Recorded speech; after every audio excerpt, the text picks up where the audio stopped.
Once upon a coiffed and crackling mid-century moment, women across 1950s America willingly placed their heads into what can only be described as a cross between a space helmet and a cake stand with jet propulsion. This wasn't punishment. It wasn't alien abduction. It was beauty. Enter the salon hairdryer, or as many remember it, the perm pod, the bouffant bubble, or that great hissing dome of destiny. Now you might be picturing something sleek and elegant, perhaps a chrome halo gently whispering hot air over lavender-scented curls. That is not the case. What truly awaited women of the era was a towering mechanical hair roaster with all the subtlety of a small appliance showroom. It looked like something designed by NASA's least caffeinated intern, bulky, metallic, and vaguely threatening. It didn't ask for your trust. It demanded it in the form of sitting perfectly still for 3 hours under a 30-pound hood that sounded like it was slowly invading another country. Now, let me paint you a little mental tableau. It's 1954. Suburbia is spreading, cars have fins, and newspapers are nervously speculating whether Elvis Presley's hips are morally sound. You, dear listener, have just entered a beauty salon, perhaps one called Marge's Magic Mirror, or Hair Today, Chic Tomorrow.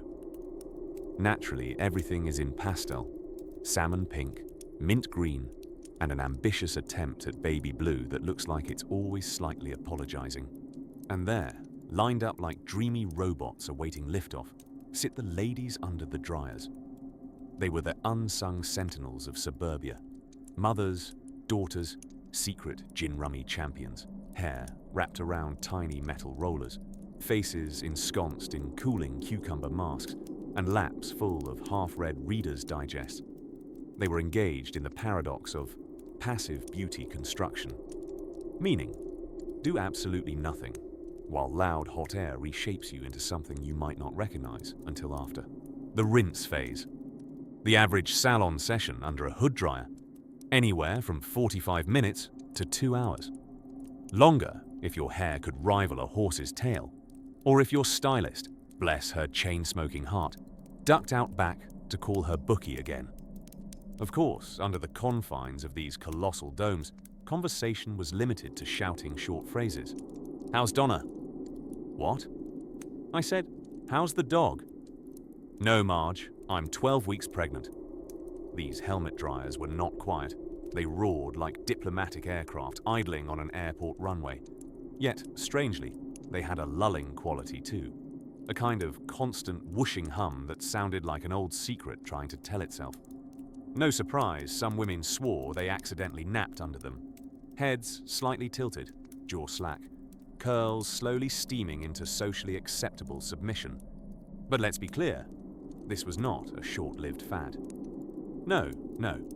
The helmet dryer stuck around longer than some marriages. The earliest versions dated back to the 1920s, but by the 1950s, these mechanical marvels hit their cultural stride, just as hairdos were beginning to defy basic weather patterns. Take, for example, the beehive, a gravitational rebellion against flatheads, for which the giant hood dryer was absolutely essential.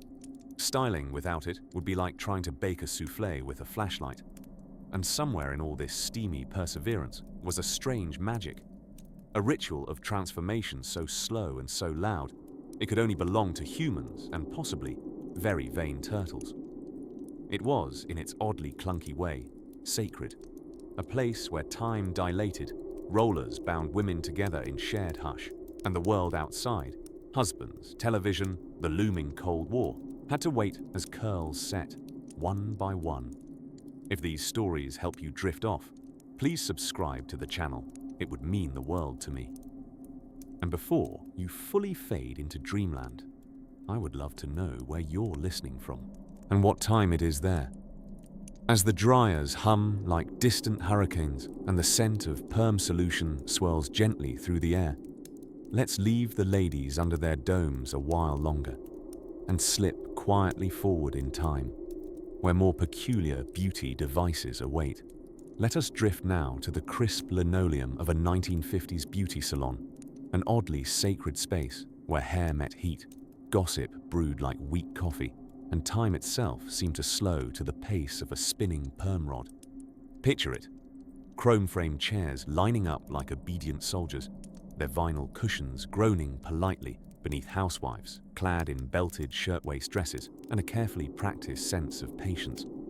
Somewhere between the scent of Aquanet and the mechanical hum near the temples, it was not uncommon for a woman to spend a full Saturday afternoon transforming into someone slightly more fabulous, or at least marginally less frizzed. At the center of this glamorous ordeal stood, or loomed rather, the massive helmet hairdryer, a glossy, bubbling dome that bore a striking resemblance to early space travel helmets, albeit ones without the dignity of going to the moon. These industrial hair warmers rose from the backs of chairs, hooded like curious inspectors, and when lowered, made a delightful suction sound, not unlike a Tupperware lid sealing over leftover casserole. Now, for context, you must understand that the post-war 1950s were obsessed with neatness. America, having just survived the chaos of a global conflict, now enjoyed the luxury of smoothing over every possible wrinkle, whether on a blouse, a nation, or one's bangs.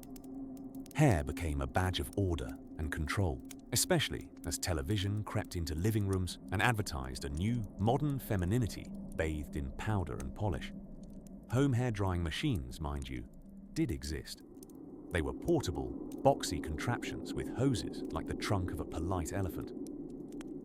But these home versions lacked the sheer authority of the in-salon bonnet dryer. And more importantly, they couldn't project the same heat and dignity combination in public, because this was about more than drying. It was about being seen, even while partially entombed in a humming plastic pod. It would be incorrect to say the women trapped under these helmet dryers were bored. More accurately, they were suspended, somewhere between beauty and inertia. Conversation became a sport and a survival method, always delivered at a volume just slightly louder than decorum allowed, owing to the perpetual whir of 50 simultaneously roasting heads. Elizabeth, social chair of the PTA and proud owner of a bouffant so tall it had its own zip code, might lean over the vinyl armrest mid-bake to discuss Lorna's allegedly new furnace man. "He's not from around here, you know," she'd whisper shout, her voice vibrating slightly from the bonnet's warm gusts. Lorna, her own hair carefully setting into something approximating suburban sculpture, Ace would pretend surprise, though she'd already heard it from Barb at the dry cleaners 2 days prior. These helmet dryers, despite their sci-fi appearance, were trusty symbols of mid-century progress. They echoed the country's post-war fascination with technology, futuristic gadgets designed to make life tidier, quicker, gleaming. Like the automatic dishwasher or the TV dinner, the salon bonnet roared its promise: beauty with minimal movement, curls with maximal uniformity. Of course, what no one mentioned was the mild claustrophobia, or the mysterious neck sweat, or the way you had to inch sideways like a wary crab to get into the seat without knocking your impeccable fresh set of red nails. But the ritual mattered. It was a weekly meditation, a pause between diaper pins and jello molds, a chance to read fan magazines and dream of victory rolls while not being asked, even once, where the socks were. These dome devices didn't just shape hair, they carved little cocoons of our temporary autonomy.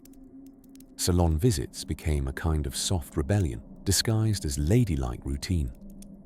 And so, women came back, week after week, letting the helmet descend like a divine visitation, surrendering themselves to heat, to chatter, to the quiet promise that soon, just beneath the cotton netting, everything would hold its shape a little better.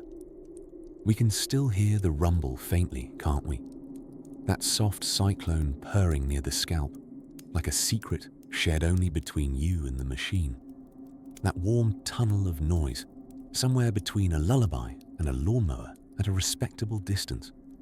The hum fades now, as we drift gently toward another aspect of this curious ritual.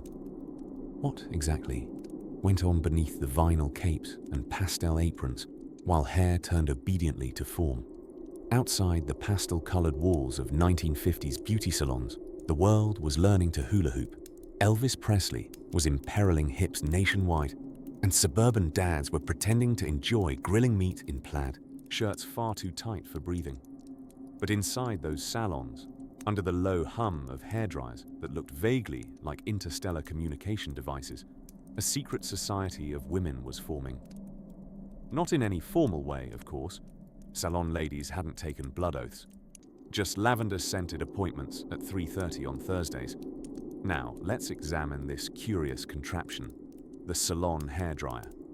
Unlike the tidy, handheld version you might toss in a drawer today, these were towering chrome domes tethered to a squat throne by a flexible metal conduit. To sit beneath one was to enter negotiation with time itself. 15 minutes turned to 45, then to 70. Minutes stretched longer than the hems of a poodle skirt. Built more like the engine room of a battleship than anything that should ever touch a scalp, early electric hairdryers emerged in the 1920s, a warm breeze of post-World War I optimism. But by the 1950s, these dryers evolved into full-fledged helmets of vaporized patience.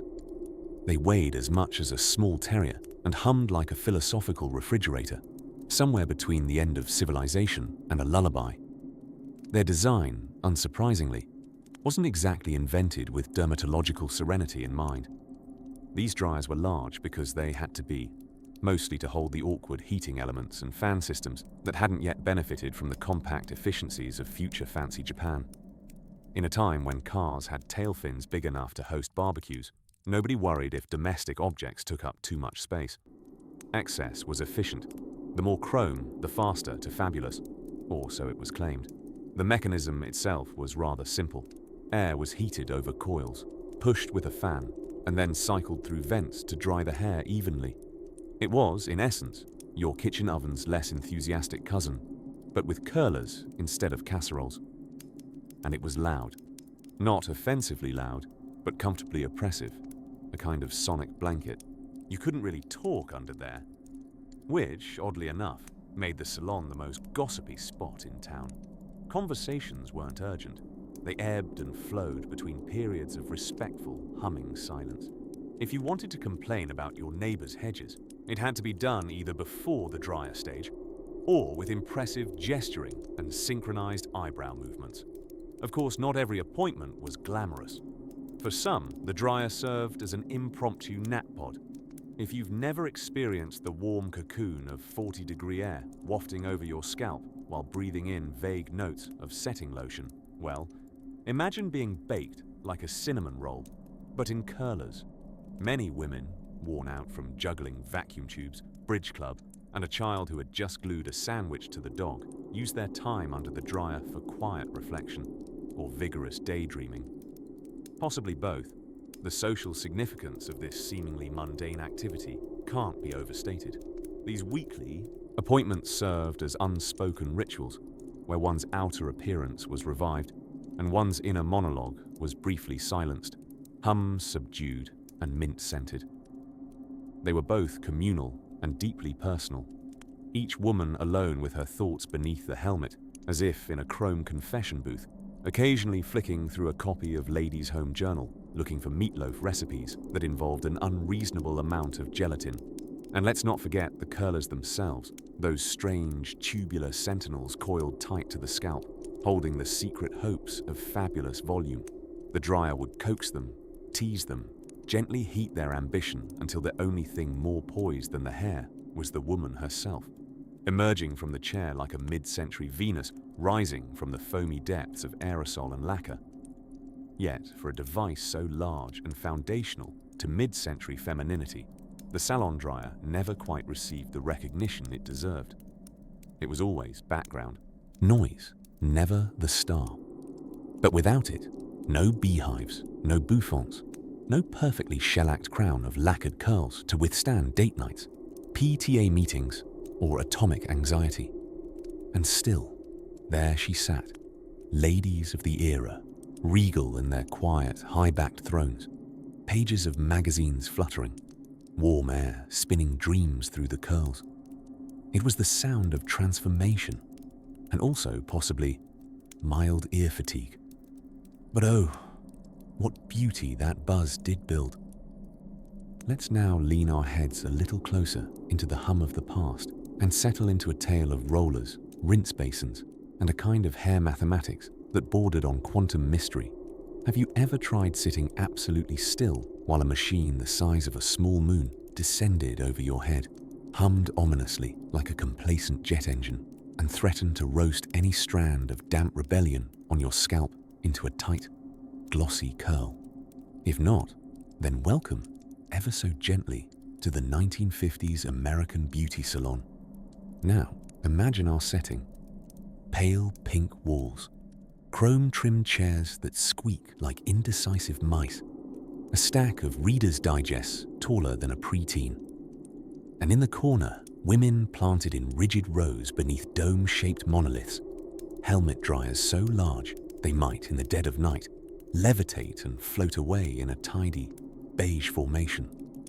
The scene was both industrious and strangely serene.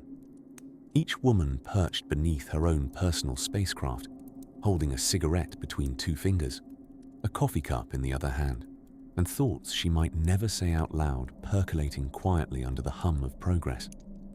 These were not just dryers. Oh no. These were the symbols of mid-century modern ambition. Sculptural, impressive, imposing with a splash of perm solution. Developed after World War II, Salon helmet dryers were cousins to the wartime aircraft engines they'd evolved from, which may explain why one felt slightly aircrafted while using one, expecting a flight attendant to offer peanuts and instruct you on seat belt usage at any moment. The post-war era was all about repurposing.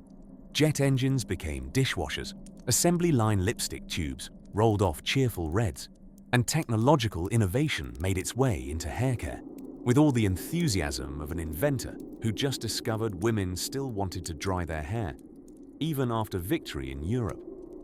Before helmet dryers, drying one's hair either took the patience of a Buddhist monk or a strong headwind. Enter the soft bonnet dryer of the 1940s, essentially a plastic sausage casing attached to a hose. Functional, but not glamorous. The 1950s demanded more style with its substance. So, beauty appliance engineers donned their metaphorical lab coats, or actual ones if they worked at General Electric, and got to work designing summit-worthy chrome domes with built-in thermostats, variable fan speeds, and the unique gift of giving your face the same expression Charles Darwin had while studying worms. Under the dryer, one could surrender entirely. Arms tucked gently at the sides, hair encased in rollers the size of cinnamon buns, and the dryer humming with the soothing white noise of mid-century hope. You couldn't really do much except think, read, smoke, sip coffee, or drift halfway into a nap. It was self-care with a splash of industrial design. And women, well, they didn't just endure it, they ritualized it. Certain days were set aside for helmetry. Appointments were booked with precision. Once inside the dome world, you'd discuss matters of great importance, the neighbor's Buick, the rise of refrigerator magnet hobbies, or the scandal of Mrs. Delaney's new hair color, which could not be found anywhere on the Clairol chart. At full hum, the dryer made conversation nearly impossible anyway, so the sound itself became its own kind of company, a lullaby of clicks and whirs, allowing whole rows of ladies to rest their eyes and minds. Space helmets for the soul. For hours they sat, occasionally peeking around the edge of a Good Housekeeping issue to see if Mabel's curlers had melted yet. The heat wrapped their heads in effort and anticipation, a sign that transformation was underway. For where there was steam, there was beauty. And on the stylist's side of things, it was a dream. The dryer did the heavy lifting for a solid 45 minutes, while the stylist took a smoke break, reorganized her supply drawer, or pondered another attempt at adding bangs to a client who definitely didn't order them. Of course, no one really knew what those dryers were doing for 43 of the 45 minutes. You entered with soggy dreams and exited with a firm helmet of curls so styled they might survive a hurricane, a cocktail party, and an accidental dunk in Lake Erie. But the ritual was half the magic. This was the village hearth of femininity, heat-assisted and chrome-plated. And while heads baked gently beneath the curvature of progress, something curious was happening across town. In the glinting shelves of suburban medicine cabinets, where perms, pink goop, and mysterious liquids promised Hollywood in a bottle. But for now, rest easy. The curlers are in place. The dryer is humming. The women sit semi-paralyzed in dignity. And soon, someone's going to try something very questionable with a bottle labeled Cold Wave. By the time Dolores had perched herself under the chrome-domed hairdryer for the third Saturday in a row, she had reached a state of meditative resignation. Like a weary astronaut awaiting takeoff, she adjusted her floral-collared capelet, sipped her tepid iced coffee through a lipstick-stained straw, and braced herself for the strange symphony of pneumatic whining and high-humidity anticipation that awaited. The year was 1953, and beauty was a ritual involving heat, steam, and a strange collective willingness to be trapped inside a humming metallic mushroom that looked like a small Cold War satellite had married a toaster oven. These helmet dryers, the queens of the salon realm, promised glossy waves, polished curls, and perhaps, if the curl gods were merciful, a bounce to one's bob that defied gravity. At the time, Douglas S. Hood had already filed for his patent. Hood, a name suitably apt for a man who would enclose half the nation's women under plastic domes, was one of several inventors refining the home and salon hood dryer through the 1940s and 50s. Earlier versions had looked like medieval torture gear mated with a vacuum cleaner, but by the Eisenhower era, these contraptions had become glossy, sleek monuments to follicular optimism. In the salons of the 50s, those pink and pastel temples to the gospel of glamorous tedium, the hood dryer was the high priest. A woman sitting under it wasn't merely drying her hair, she was participating in a kind of semi-public dreaming.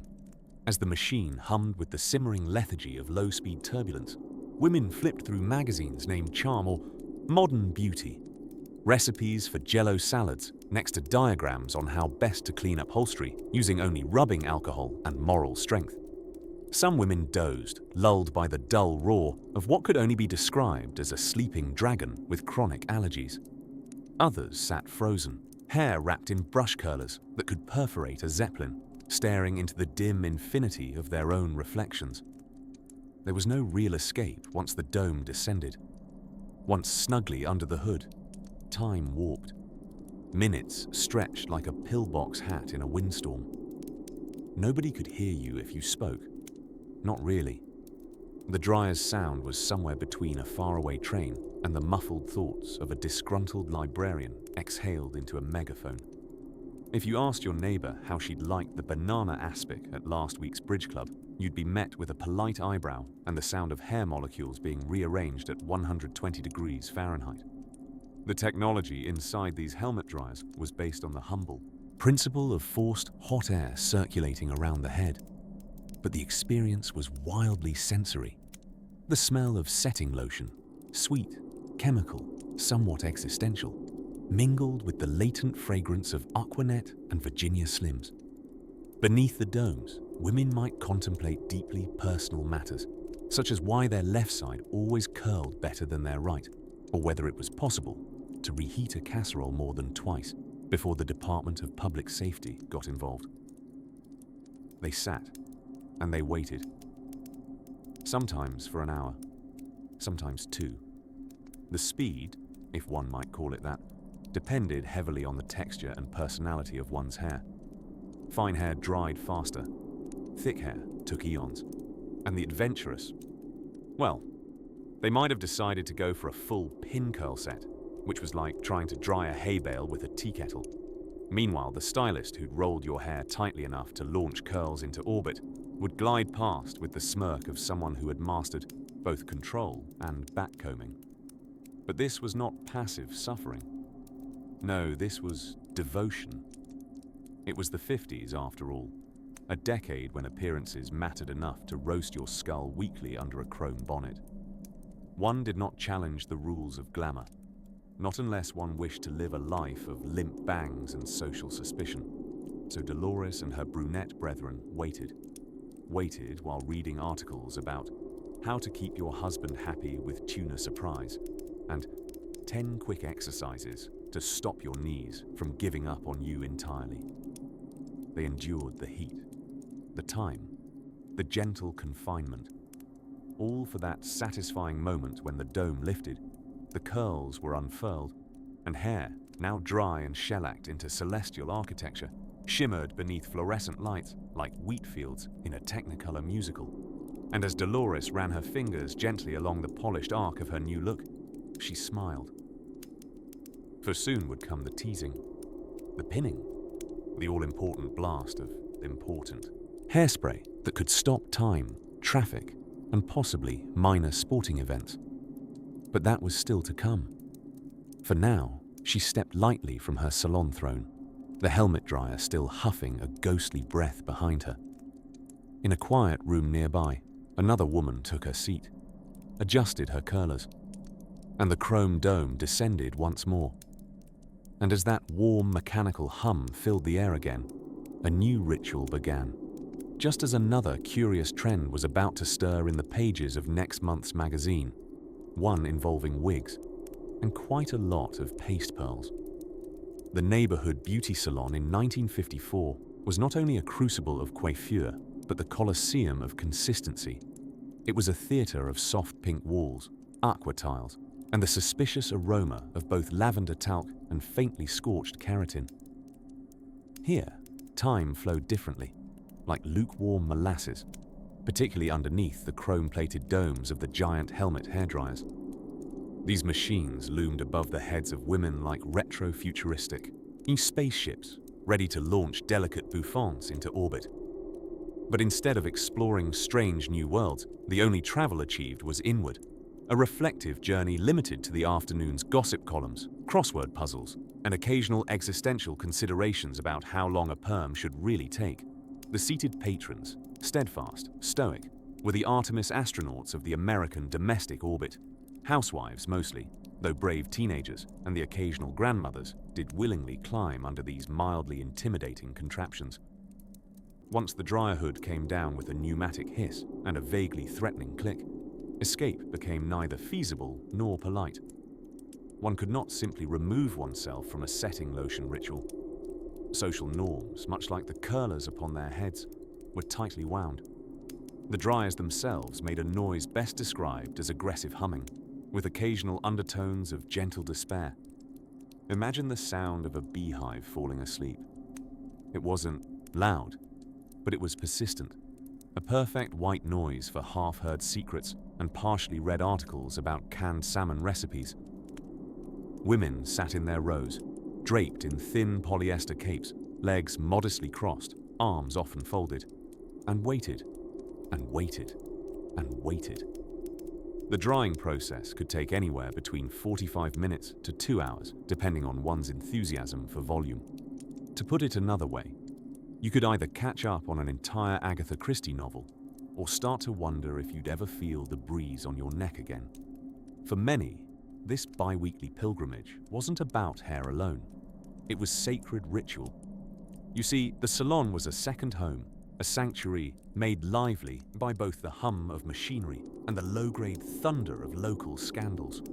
Marlene down the street, someone always whispered, was wearing peep-toes after Labor Day, and some suspected she'd spiked the church punch. Others insisted she hadn't, but she definitely used margarine in her pie crusts, which was something of a crime in certain culinarily devout circles. Meanwhile, the actual dryers, those magnificent chrome domes, were considered the cutting edge of hair technology, at least in theory. In practice, they were massively overbuilt and suspiciously warm.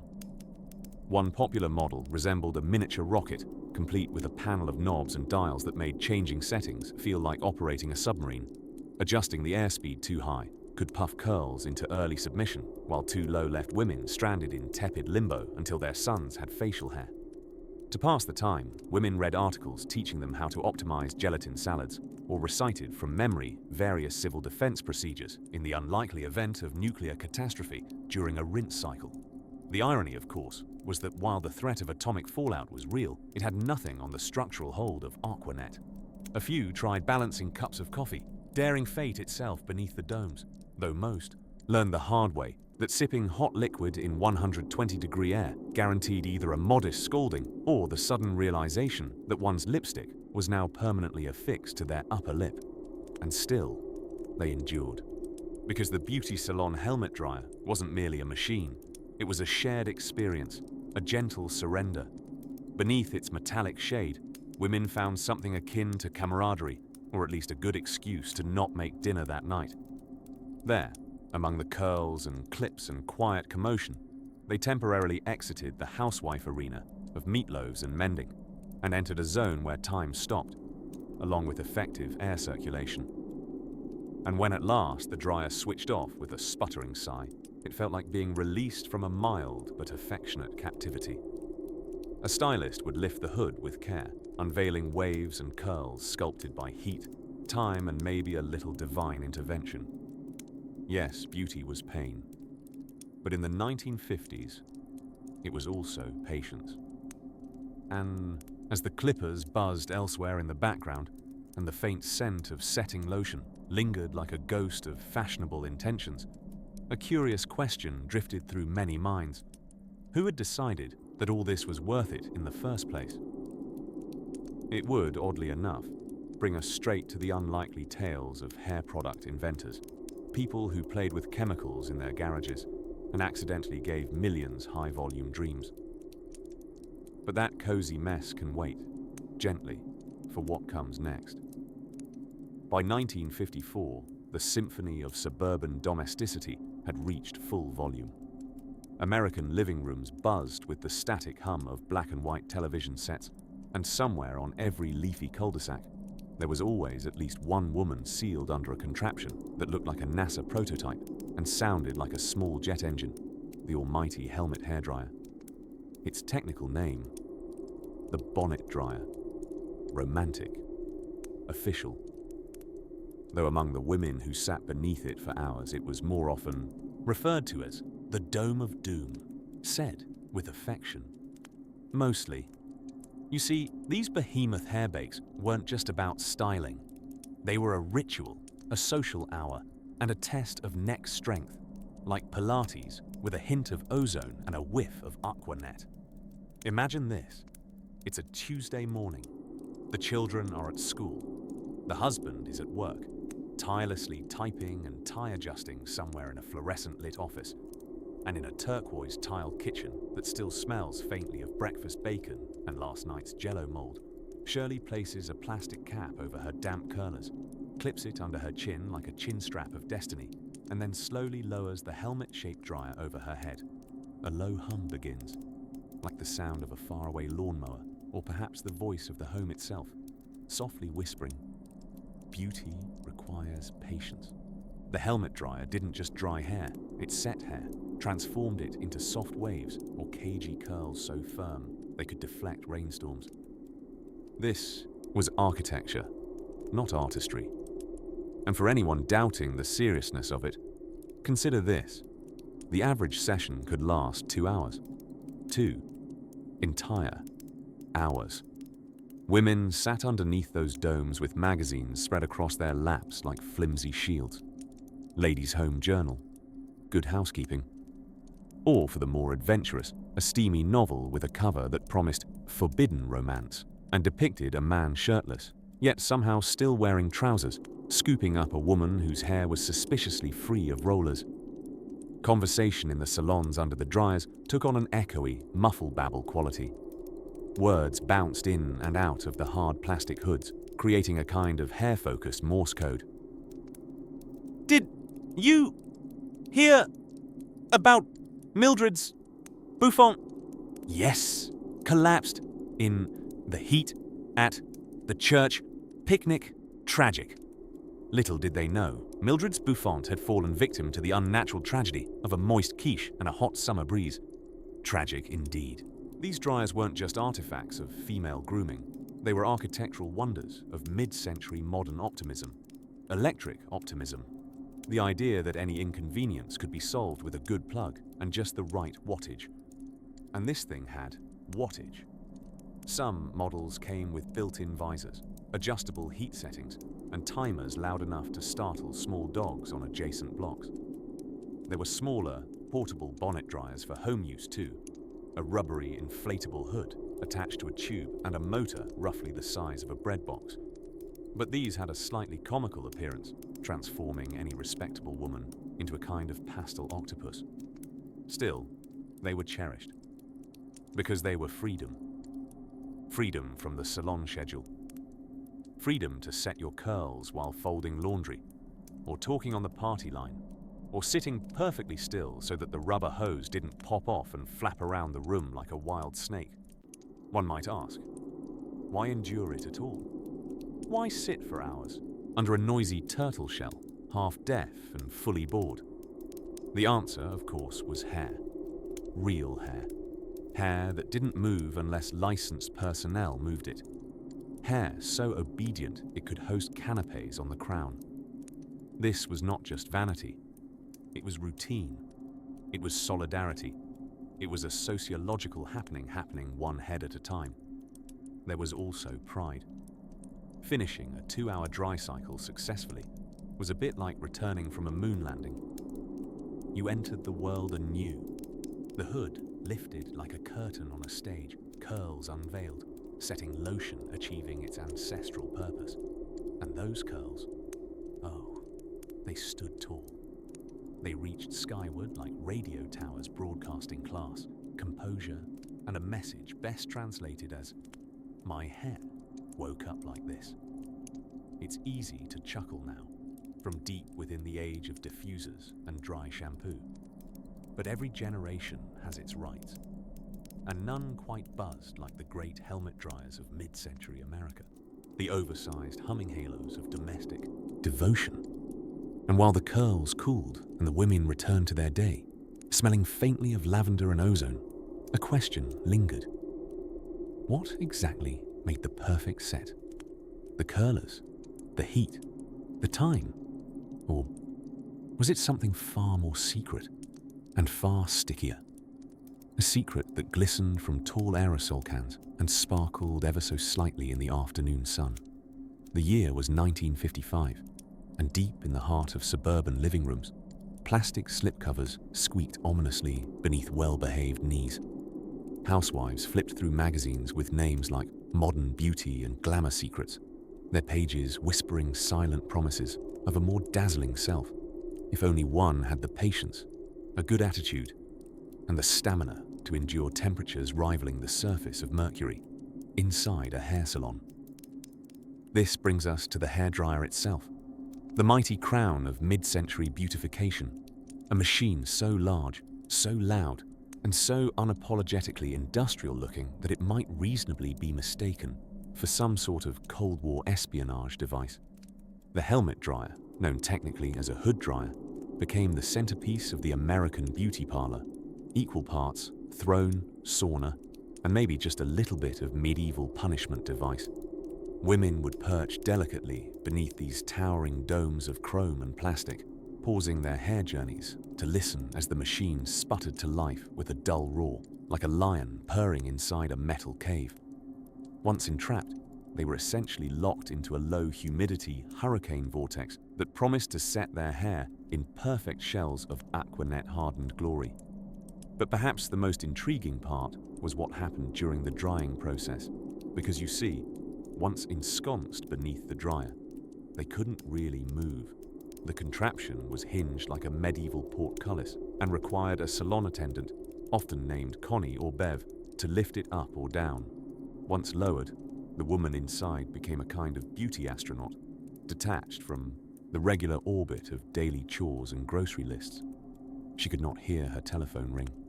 She could not cook dinner. She could not iron or vacuum. She simply sat. And oh, the curious magic of forced stillness. Some women read. Often those same glamorous magazines that got them into this mess in the first place. Some drifted into brief, fluttery naps, waking only when they sensed a communal rustling among the other dryer-bound souls, a signal that someone's curls had reached the proper degree of crisp. Some pretended to read, but eavesdropped deliciously on the parade of chatter around them. Talk of new casseroles, neighborhood gossip, which husbands' sideburns were reaching unacceptable lengths, or whether anyone had yet purchased those new aluminum tumblers that kept tea cold and looked suspiciously space-age, perfect for bridge club. The salon itself was a padded pastel haven. Vibrations from the dryer units thrummed gently through the linoleum flooring. The walls, striped in pale pinks or seafoam greens, echoed with the tick-tick-tick of rotating timers. There was a shared understanding, a fellowship of temporary imprisonment that only enhanced the unspoken bonds between the women captured under these sleepy domes. This curious ritual could last anywhere from 45 minutes to a full 2 hours, depending on the thickness of one's hair, the alignment of the planets, or perhaps just how much small talk the beautician had stored up for the day. Doctors, men at the time almost exclusively, briefly raised concerns that prolonged use of these dryers might cause headaches or dried scalps or the slow erosion of will to live. But these findings were casually dismissed by salon goers who rightfully pointed out that the only known alternative was doing your own hair at home in front of a steamed-over mirror with screaming children swinging from your knees. So really, if one had to get a mild case of helmet head for the privilege of sitting still, unreachable, untouchable, almost mythic, then so be it. The dryers themselves had nicknames. The bonnet beast, Ol Hothead, the hair halo. These were not affectionate names. They were born of respect, like how one might feel about an ancient lion that once let you live. But eventually, of course, the dial would ding. Connie would approach like a priestess lifting the veil, and the woman, dazed and semi-laminated, would emerge blinking into the mirror, a new version of herself glistening beneath the fine patterned netting of curlers and hairspray. And so, ritual complete, it was time for the comb-outs, the teasing, and the final pass of spray so poisonous it could reportedly preserve a sandwich loaf for a decade. But what, you may ask, was this all in service of? What was the end goal of such painstaking, heat-based eras of transformation? That, my dear listener, brings us softly into the curious rise of the weekly hair appointment and the unspoken promise of immortality in the shape of a beehive, the sound that once dominated 1950s American salons, an ambient hum somewhere between a spaceship warming up and a vacuum politely minding its own business, was the unmistakable drone of the helmet hairdryer. And should you, dear listener, be imagining something like a friendly R2D2 sitting atop the head of Mrs. Johnson from the corner of Elm Street, you would not be too far off. The beauty parlor of that era was its own kind of temple. Rows of padded chairs in pastel vinyl, mint green, blush pink, sometimes a rebellious baby blue, sat aligned like pews, only instead of hymnals, they held issues of McCall's magazine and ashtrays the size of a toddler's cereal bowl. And above each chair, the crowning glory, the hooded hairdryer, part appliance, part headgear, part social cocoon. These machines, officially called bonnet-style dryers by those who sold them and space helmets of torture by those who endured them, were marvels of engineering and endurance. They worked by blowing warm air in a circular fashion, diffused through holes along the dryer's inner lining. It heated the hair evenly, a crucial detail in the quest for a perfect set of victory rolls or a beehive tall enough to graze the ceiling of your Buick Riviera. But perfect hair required patience, a lot of patience. Women often sat under these mechanical domes for upwards of 2 hours. You might ask, 2 hours doing what? The answer: talking, reading, smoking, waiting, and occasionally contemplating the mysteries of the universe, or at least wondering whether Harold remembered to take the chicken out of the freezer. The trapped, slightly muted world inside a hairdryer was not one in which you could hold a conversation easily. To be heard through the whir of hot air, one had to lean slightly, shout gently, and time comments between gusts. It was not unlike trying to chat during a wind tunnel experiment with your best friend, Ethel, who had very strong opinions about pie crust and radio soaps. Now, while this might seem like some form of low-voltage purgatory, For many women, it was oddly tranquil. The droning became white noise, a warm embrace of sound that dulled the edges of housework stress and PTA politics. This was her time, a scheduled pause more reliable than any man's wristwatch. The salons were sanctuaries. Hairstylists, usually well-trained women with names like Dottie or in some scandalous cases, Tony, wielded combs like conductors and tap-tap-tapped their manicure-red fingernails along the sides of counters. The scent of Aquanet mingled with cigarette smoke and freshly brewed coffee in a bouquet that could only be described as Eisenhower-era elegance. It was here, under the helmet, that women gossiped across chairs like diplomats behind enemy lines. Scandals were dissected in whispers. Recipes were exchanged. Rumors about local husbands, now with suspiciously shiny new belts, were passed along like contraband. Every woman's hair was setting, yes, but so were the seeds of micro-revolution and soft rebellion. The post-war housewives, confined to their suburban kingdoms, found camaraderie and, dare we say, community through coiffure. Let's also acknowledge the heat. Those dryers didn't pull punches. The sensation was similar to sticking your head in a warm bread oven, which, coincidentally, many women also did, should their husbands be short on dinner rolls. The physics of hairstyles then required heat, curlers and enough hairspray to create a minor weather pattern. And your mother wasn't going through all that just to let the weather unravel it. No. She worked for that hair. She suffered for that hair.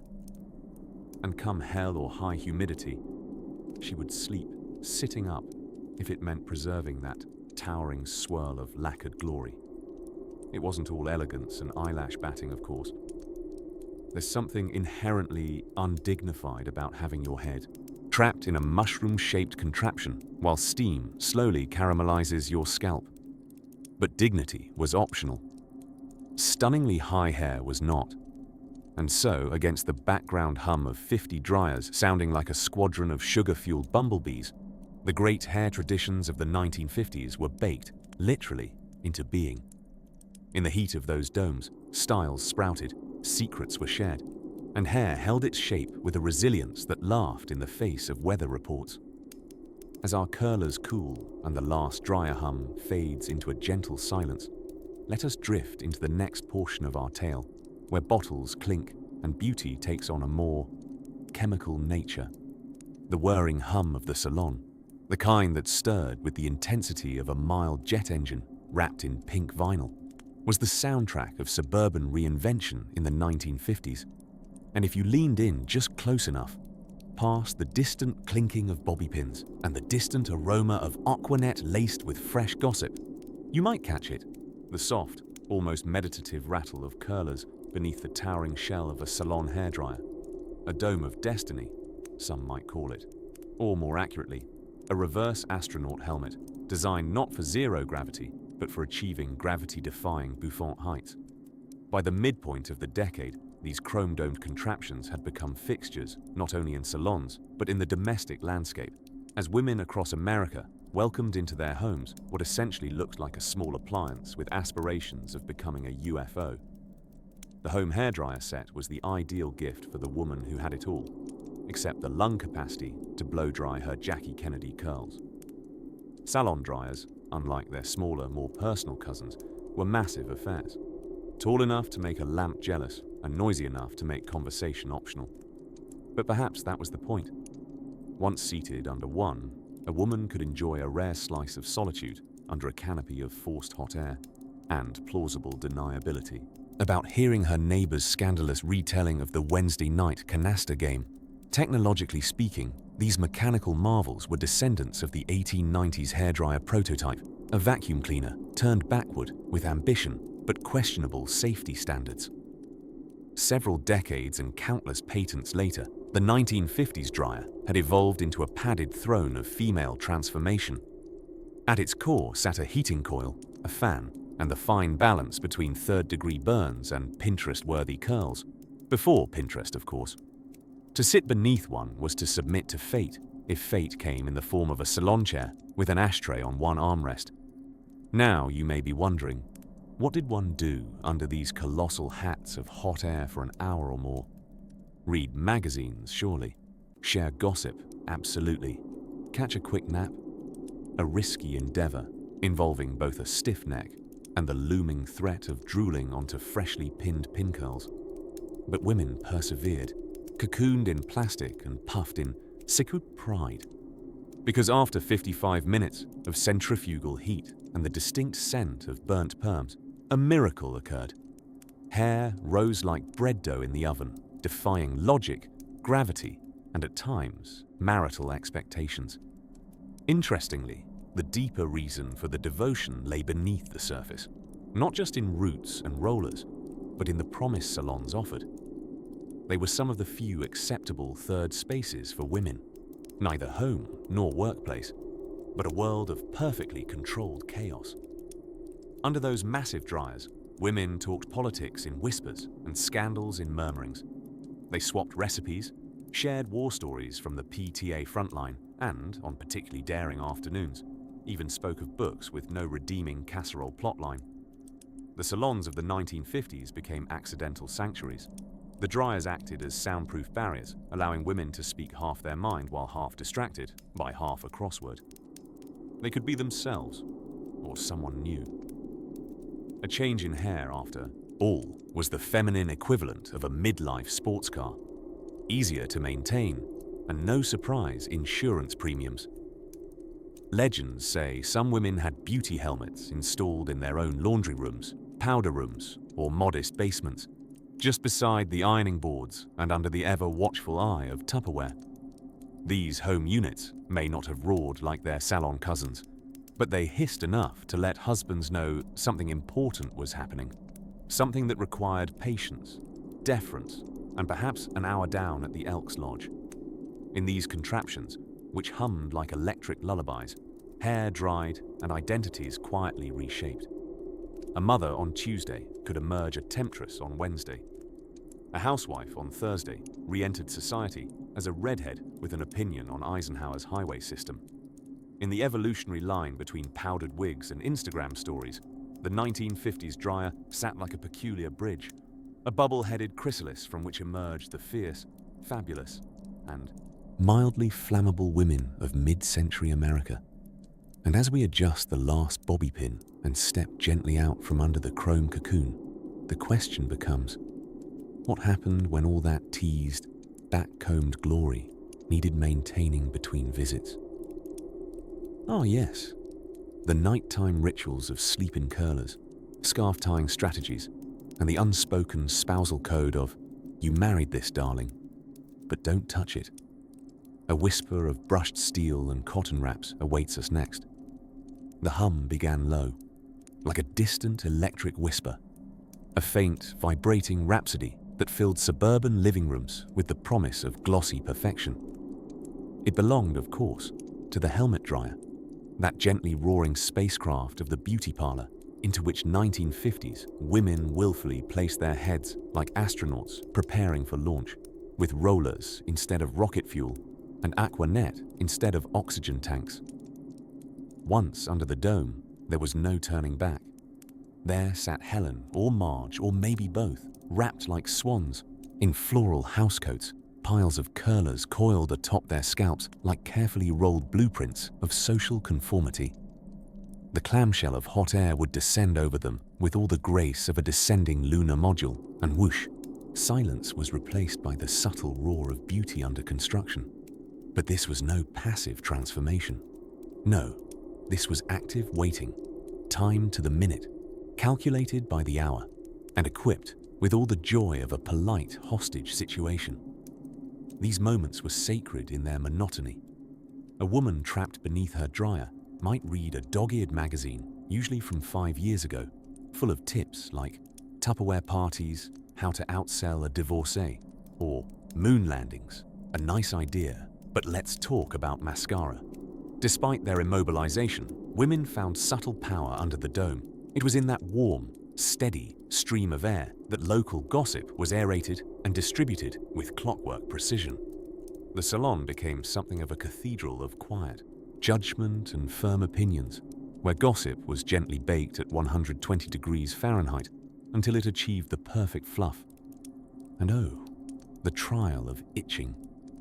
Sitting under those polymer half-bubbles, confined to stillness, and swallowing the instinct to scratch that one maddening spot just behind the ear was a small, dignified martyrdom.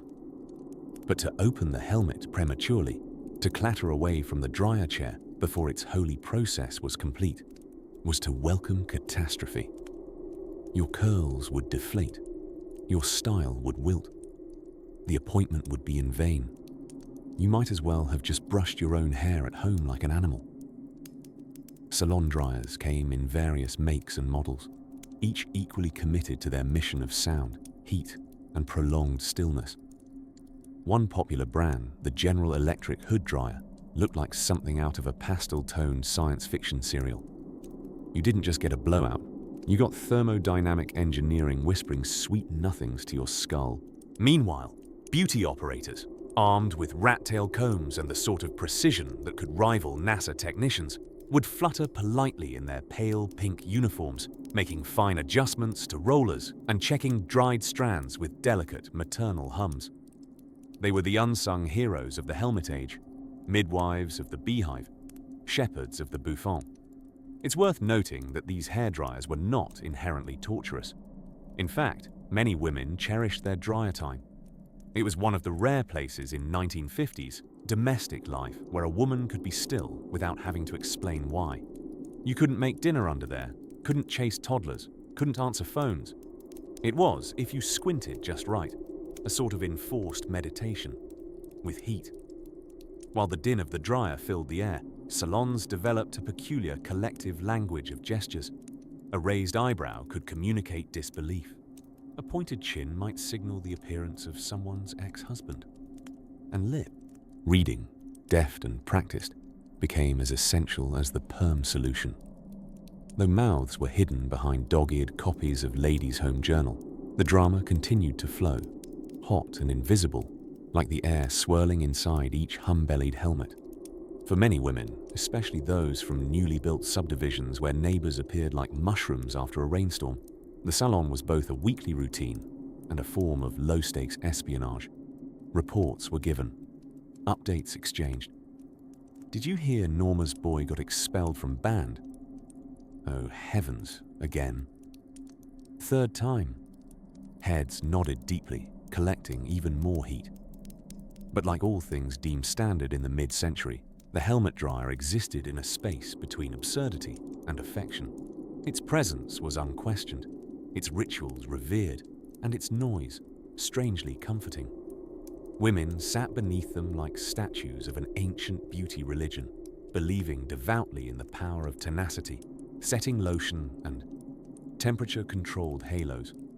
Soon, however, murmurs began, not under the dryer, for those were dampened by decibels, but outside. Rumors of technological liberation, of compact, handheld revolutions. But for now, seated still under the gentle roar, warmly crimped and lightly misted, they waited. And in the next flickering memory of this perfectly primped era, we'll step beyond the salon, beyond the hum, to glimpse the curious science and utter fluff behind what may be the tallest hairstyle mankind has ever dared assemble. Somewhere between the sound of the rollers clicking into place and the faint scent of aquanet lingering in the air, sat Marjorie. Arms folded across her lap, she waited beneath the pastel pink dome of her beloved salon dryer, as if awaiting transmission from a mid-century mothership. For millions of women across Eisenhower's America, this was not science fiction. It was Saturday. By the 1950s, the beauty parlor had boldly gone where no social club had gone before, into the realm of chrome, perm solution, and pancake makeup. These post-war sanctuaries were often filled with the soothing buzz of gossip and machinery alike, places where neighborhood news was as abundant as hairpins, and maybe just a little more sharp. The helmet dryer, that now quaint icon of follicular transformation, looked like a space-age contraption plucked from a Buck Rogers comic and gently lowered onto one's cranium. With its porthole-like design and gentle hum, it was the hairdo equivalent of a pressure cooker.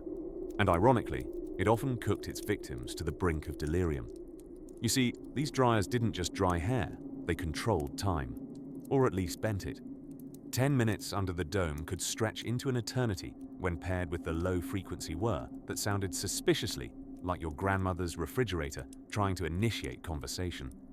Women brought books, magazines, knitting projects, and in at least one rare instance, a ukulele. Quiet time beneath the helmet became not just mundane, but sacred. A deeply peculiar form of meditation, somewhere between Buddhist retreat and lunar colonization. But how did we reach this strangely passive pinnacle of hair care? Because America in the 1950s loved few things more than conformity and curls. The age of television had arrived, and in glorious black and white too. Suddenly, women weren't just comparing themselves to their neighbors, they were comparing themselves to Lucille Ball, Donna Reed, and every other housewife on screen, with a waist so cinched it whispered, "Fainting hazard." Enter the salon, a place where anatomic defiance became possible, pinned and sprayed into submission. The helmet dryer solidified one's appearance in the most literal way possible. After all, a good set required not just curlers and setting lotion, but heat applied with the conviction of a 1950s home appliance. Subtlety was left at the door. If you were going to do a bouffant, it should tower over traffic lights. Beneath the domes, time slowed. Conversations meandered. And local politics were dissected with more care than the actual legislative branch. The noise, muffled and comforting, allowed for a kind of suspended intimacy. One woman once admitted she told more secrets beneath a dryer than in confession. Apparently, it felt less judgmental and smelled like apple blossom conditioner. Of course, there were drawbacks. For many, sitting under a dryer was akin to entering a small domestic sauna, with an added chance of your hair falling out if temperatures were misjudged. Some even reportedly fell asleep mid-dry, only to awaken with curls so baked they could deflect minor rainfall. The salon, for all its cheerful banter and idle luxury, held the potential for hair-based heroism or catastrophe, depending on the skill of the stylist and the mood of the machine. Still, women returned, week after week, because the helmet dryer wasn't just a secret tool, it was a throne. A softly buzzing halo for the home front warrior, the social strategist, the queen of the canned green bean. To sit beneath one was to participate in a ritual nearly as sacred as Sunday dinner, but with more teasing combs. When a woman emerged, cheeks flushed from artificial heat, hair locked into meticulous curls that obeyed neither wind nor gravity, she wasn't just styled. She was reborn. The dryer wasn't merely drying. It was declaring, silently but firmly, this woman is ready for the world, or at least bridge night. And so, the whir of the 1950s salon dryer hums on in memory, like a lullaby for lacquered dreams. Nestled in its dome, a woman could ponder all of life's deepest questions. Should she get bangs? Was Doris Day ever truly blonde? Could she recreate this style at home? Or was that a myth engineered by the shampoo companies? As the last click of the timer echoed through the marbled salon walls and the stylist returned with practiced hands, to free her from her plastic sanctuary, the ritual was complete. Now, let us gently turn the corner where the scent of old hairspray drifts toward the origins of another strange invention, designed not for coiffures, but for control. As the 1950s salon daydream rolled forward, the ticking of wall clocks joined the subdued hum of helmet dryers, orchestrating a gentle symphony of waiting. Patience wasn't just a virtue here, it was a requirement, tucked neatly between a copy of Ladies' Home Journal and a lukewarm cup of Sanka held with well-manicured fingers. Under each chrome-domed dryer, a woman sat statuesque, queenly, if queens wore pin curls rolled tighter than an IRS audit. The helmet itself, a bulbous creation resembling both space technology and medieval punishment, loomed over each head, like a hair-carrying HAL 9000, quietly glowing, endlessly humming, possibly judging. And yet, for all its clinical appearance, there was some strange comfort under the dome, like being nestled beneath a robot's gentle exhale. The air was warm, yes, and unhurried, as if time had melted into the low and constant whir of a machine committed to volume. Ladies sat by the dozen, unmoving yet unmistakably engaged. It was a social, still life. Purses on knees, nylons precisely crossed, and gossip traded in teasing whispers over the din of dreams softly baking into bouffants. Topics of conversation rotated as reliably as the latest rinse: Elvis hips, Tupperware loyalty, and how Doris Day never had a hair out of place.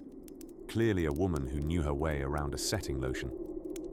The salon, you see, was not just a beauty factory. It was a holding space, a kind of shrine to the sacred art of becoming, a whispered intermission between the frizz of actuality and the finesse of finishing spray. And time, well, time decided to stretch. A typical drying session could last anywhere from 45 minutes to over 2 hours, depending on the hair, the humidity index, the brand of setting lotion, and whether or not Mildred had asked the stylist to tease it extra full, like Dorothy from Bridge Night. Importantly, no one rushed this process. Rushing was for laundry day. Here, we dabbed lipstick with reverence and sipped coffee so slowly it practically reversed aging. Of course, there were hazards beneath those chrome canopies. A sudden sneeze could itchily misplace your wave pattern. An untimely itch beneath the plastic cap might ping your sanity like a game show buzzer. But still, the women endured, committed to the cause of coiffure like monks to their manuscripts. And oh, the rituals. Hair was rolled in perfect rows of perm rods or sponge curlers, sometimes enough to confuse small pets or silent film extras. Then came the setting lotion, dolloped carefully like frosting onto a sleeping cake. Then the helmet descended, firmly, lovingly, like a commitment you weren't quite sure you made. Inside that humming chamber, thoughts bloomed.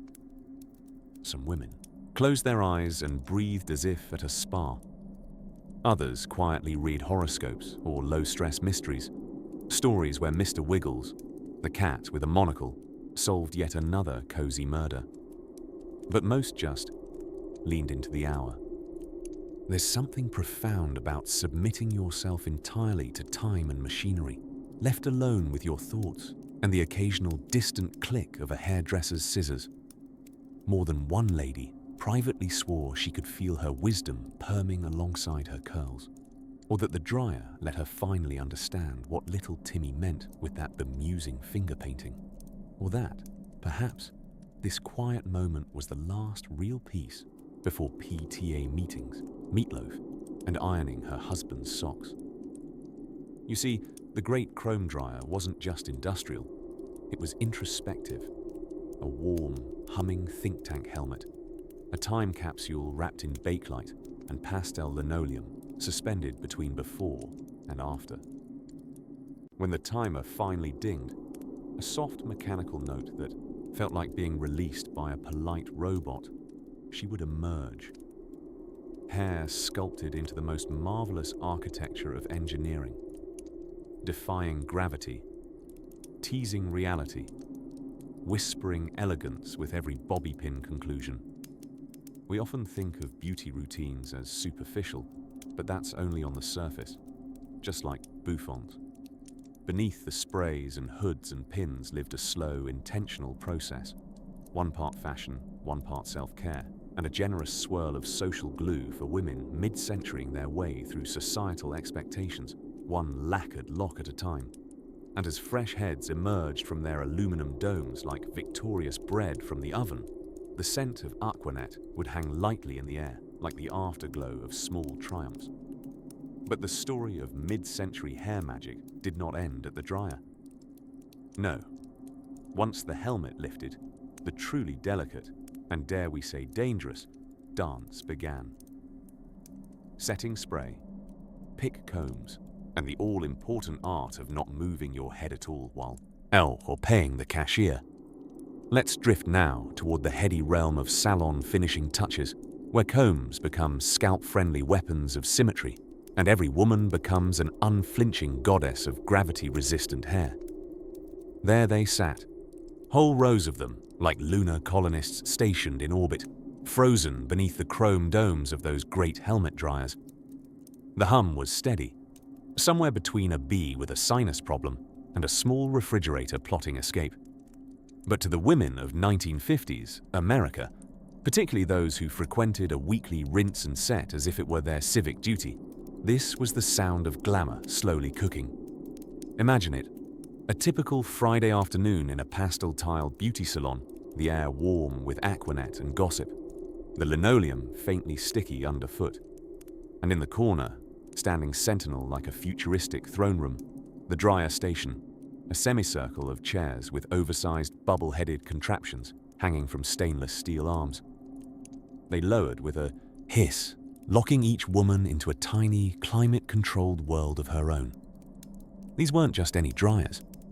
These were Hamilton Beach, General Electric, and, should you be so lucky, Clairol Professional. Helmets fashioned to resemble what a robot might wear to high tea. One part Jetsons, one part medieval torture device, all held together by bakelite knobs and mid-century American hope. Now, once encased in the dome of dehydration, there was little to do but wait. Long stretches of splendid nothing, filling an hour or two between the curlers and the next stage of femininity. And so women sipped coffee from paper cups printed with mod blue diamonds. They read dog-eared magazines, now more hairspray than pulp. They flipped through Better Homes and Gardens with the solemnity of biblical scholars. And most deliciously of all, they talked. Oh, they talked. Not in whispers, but in full-throated prose, muffled only slightly by the imperceptible roar of 110-degree forced air. They swapped. Casserole recipes like wartime code, discussed whether Doris from down the street was really as close to her boss as she says, and recalled that wild night last winter at the VFW when Mabel danced on a table after 2 Mai Tais and a gentle dare.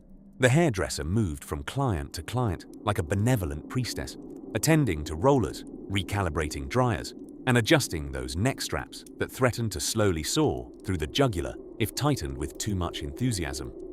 Her name was probably Dot, or Gloria, or something equally warm and efficient sounding. Hairdressers then weren't just stylists. They were confidants, therapists, part-time detectives. Women entrusted them with their secrets, along with their scalps. What's easy to forget now is how much patience this ritual required.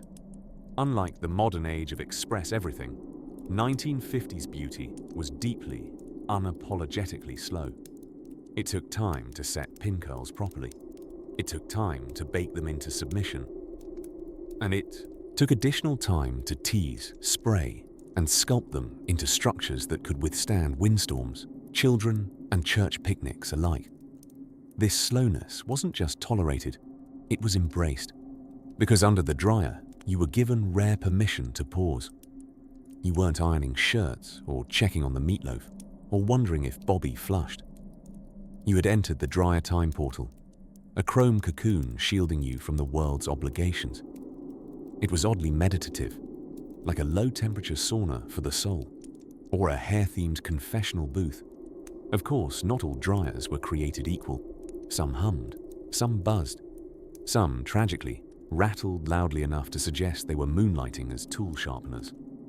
Many women developed preferences based on sound, heat, or even airflow patterns. A favored dryer could be as prized as a dependable bridge partner. That end one, they might whisper, eyes narrowing, turns your scalp to pudding. Avoid it. And as the hour wore on, the curlers slowly dried and set and submitted to their permanent wave destiny. The hair emerged crisp and obedient, shaped into victory rolls or Marilyn Monroe-inspired waves, lacquered with enough hairspray to double as concrete primer. And when they finally emerged from under those great humming helmets, hair done and spirits lifted, the world seemed just a little more manageable, even if the roast was still frozen and the kids were practicing indoor basketball with heirloom dishes. Yes, helmet dryers were heavy, noisy things, but they were also sanctuaries, beautifully absurd sanctuaries. And history, it seems, is often made sitting still, with a cup of tepid coffee in one hand and curlers tugging at your scalp. And while we've left much of that era behind, the checkerboard floors, the community gossip circuits, the gravitational defiance of sprayed curls, the hum of that dryer still echoes somewhere, don't you think? A warm, steady lullaby of ritual, patience, and the occasional scandal about Mabel. Now, as the chrome domes begin to cool and the curlers rest quietly in their drawers, we'll drift ahead to peek behind another parlor curtain still fluttering in sleep-styled silence, between the gentle hush of bouffant waves and the low rumble of salon gossip. There emerged in the 1950s a curious invention that quietly revolutionized the art of idle patience: the cigarette tray on a pole. Yes, while helmet dryers enveloped women's heads like chrome-plated limousines of silence, their hands, bored, fidgety, stranded, found liberation in small porcelain ashtrays wobbling like entering satellites atop skinny rollers. Hair salons of the mid-century were more than beauty parlors. They were domestic embassies where housewives and working women alike gathered to swap recipes, rebellion, and the occasional overly personal story about a neighbor who definitely didn't season her pot roast. But let's not get distracted. Truth is, if one planned to be entombed under a 35-pound hairdryer with temperatures that could toast a bagel, one required entertainment, hydration, and nicotine, all provided by the majestic trinity of salon service: the magazine rack, the coffee cart, and yes, the mobile cigarette tray. As a user of one of these carts, you didn't request a lighter.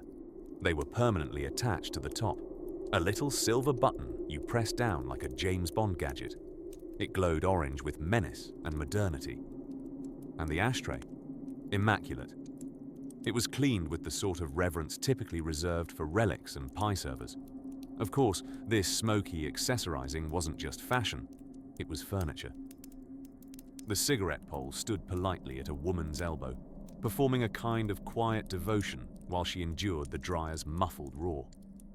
It was all very futuristic in that retro way, like something Rosie the robot might roll out while complaining about frizzies. Magazines, too, had a crucial supporting role. Women's periodicals of the era knew exactly what their audience wanted to read, while their scalps slowly inhaled the scent of hot curlers. Articles like How to Be Both a Good Wife and a Glamorous Librarian, or 10 Ways to Tell If Your Cake Resents You. Glossy pages were turned carefully with index fingers extended, in a way that looked accidental but secretly preserved that hour's fresh manicure.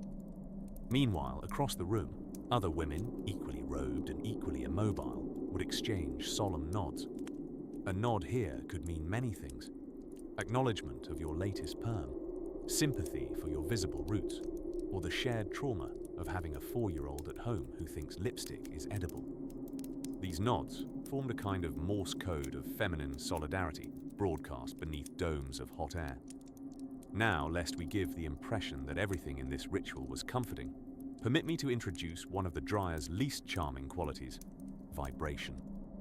The dryer didn't hum like a satisfied cat. Oh no. It throbbed like a distant earthquake trapped above your ears. At first, it tickled, then it jiggled your thoughts loose.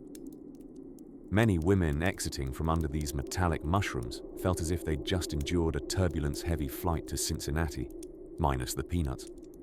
Hair, of course, had not merely dried, it had metastasized into gravity-defying shapes.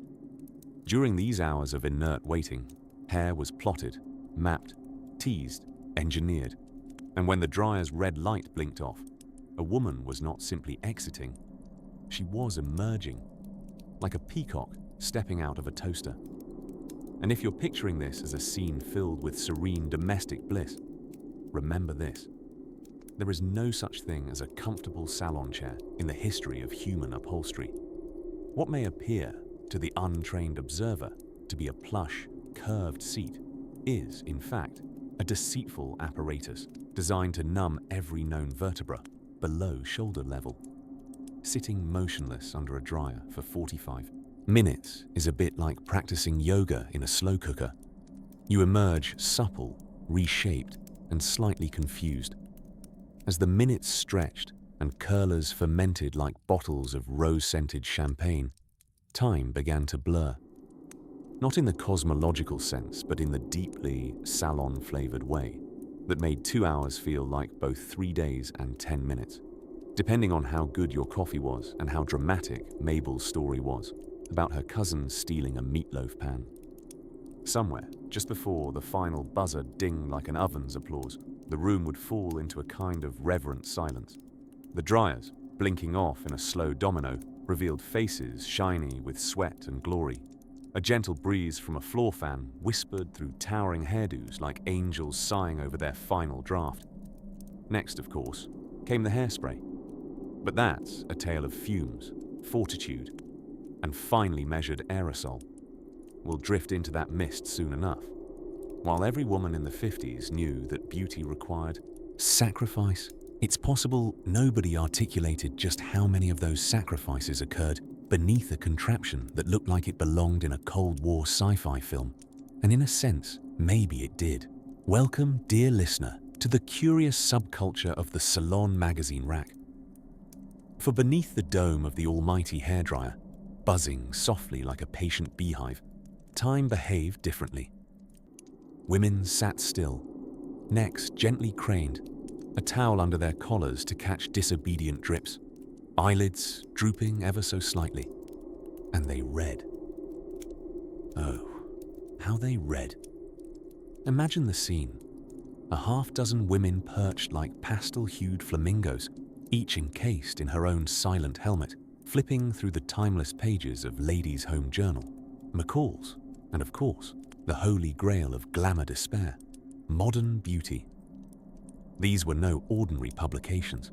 They were glossy, perfumed guides to being the ideal woman, which in 1954 meant appearing effortlessly flawless while somehow still baking. Swedish meatballs by 5 p.m. Somewhere between page 12 and a violently optimistic tuna casserole recipe, the Salon magazine began to function as a social lubricant. Sure, the dryers hummed like distant aircraft, but they imposed a kind of enforced quietude upon the room, a muffled symphony of air and static electricity. You couldn't chat easily under a helmet, so your options were refreshingly limited. Doze, eavesdrop, or dive into an article titled "Cardigans That Say I Like You" without trying too hard. And oh, the advice columns.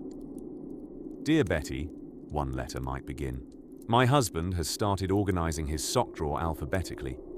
Betty, presumably answering from the same high-glamour oxygen-deprived space as her readers, would always recommend a solution that involved lipstick application, patient patriotism, and at least one mention of gelatin molds. If you were very lucky, or very, very bored, you might reach the back pages, where strange metro ads for permanent waves competed for space with stretches and ads for vulcanized rubber girdles. Some of them promised posture correction through gentle torture. Others assured you that sweating profusely while wrapped in cellophane was a fine way to lose 5 pounds. They always included cheerful fonts. But while we joke the magazine rack was more than a distraction from the marathon of hot air above, it was a finely orchestrated curriculum, a soft-spoken university of charm, etiquette, and molded eyebrows.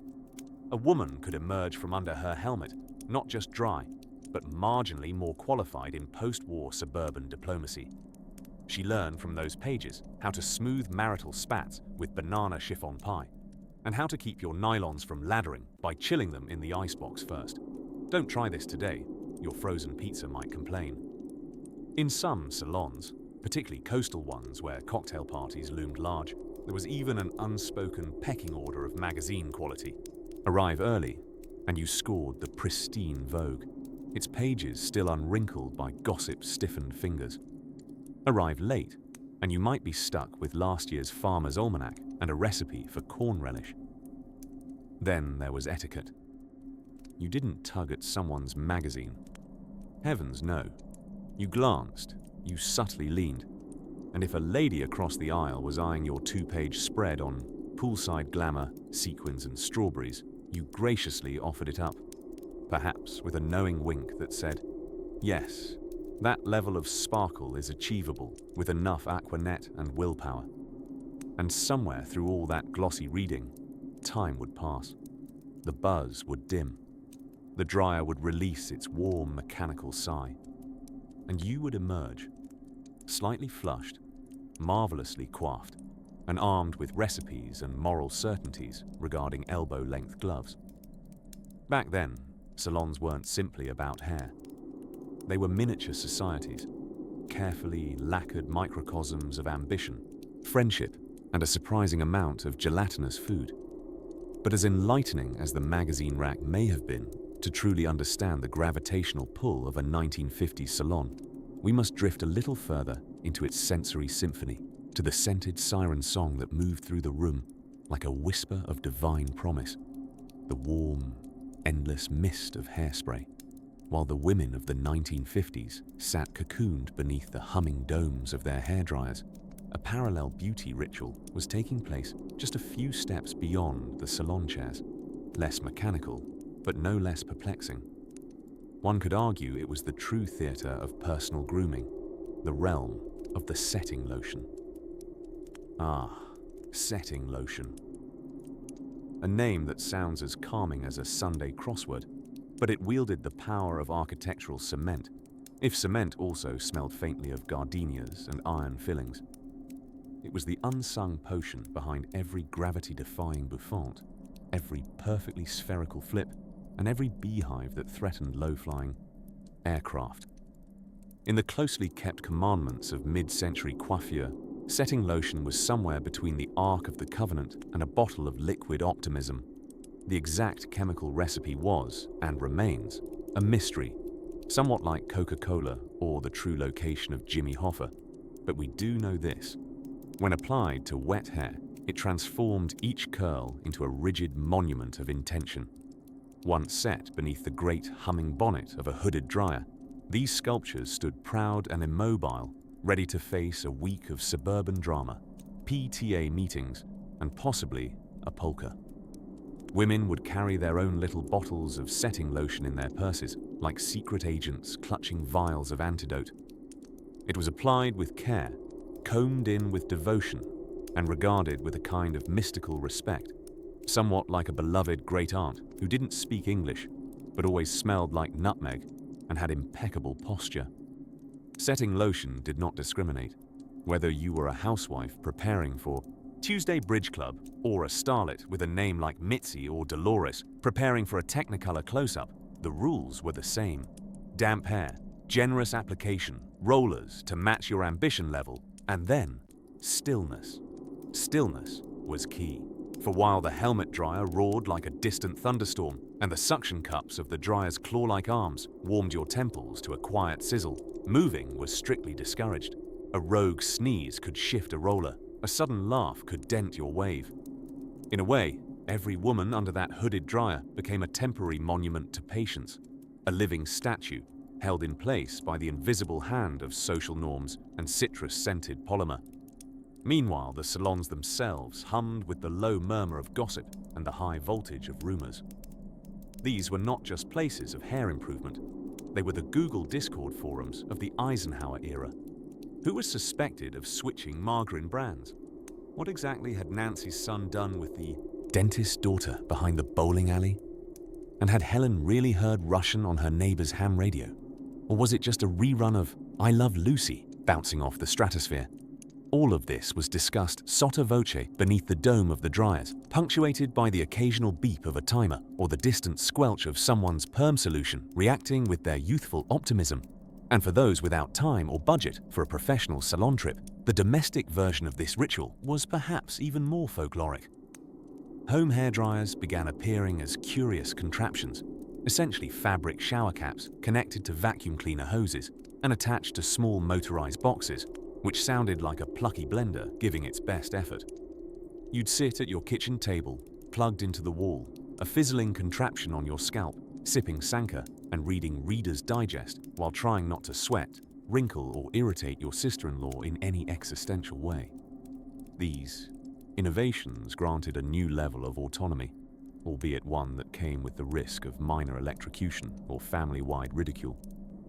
It was all worth it, though, when the final roller was removed and the glorious reveal began.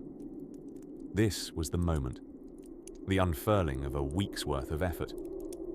Hair flowing out in soft, obedient waves, each curl snapping into place like a trained show pony parading at the Kentucky Derby. The scent of Aquanet toasted gently on the ambient heat of the scalp. The mirror didn't lie. Well, not much. It wasn't just hair. It was armor. A declaration of dignity, possibility, and hairspray-fueled defiance. And whether you'd set it at the salon or in your own blue tile bathroom next to a tiny plastic Madonna nightlight, it meant the same thing. You were ready to face the world, even if the world was just your living room and the neighbor's poodle had recently judged you. But then came the question. Once set and sprayed and shellacked, what did one do? Next, the answer, as always, was delicately brushed into the days ahead, and often, quite literally, wrapped in toilet paper. But let us wander slowly toward that curious habit, just as the evening hush drifts down around us.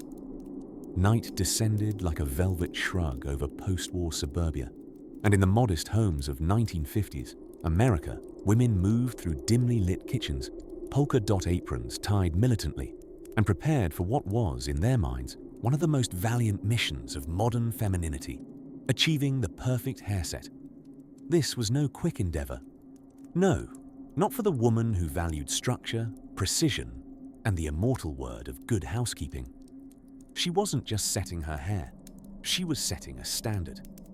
And the crown jewel of modern coiffure, the monstrous, pulsing, humming throne that was the at-home hairdryer, known to some as the bonnet, to others as that buzzing helmet of doom, and to its inventors, something thoroughly efficient and entirely undignified.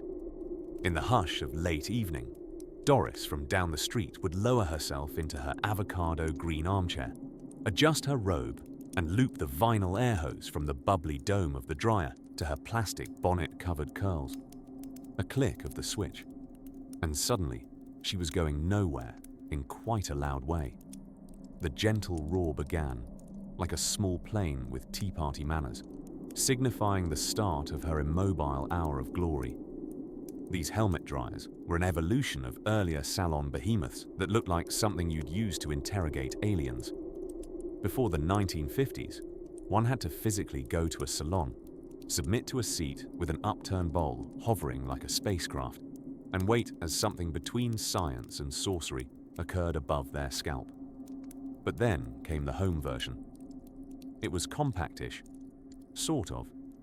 You could store it under the bed, if you had a large bed.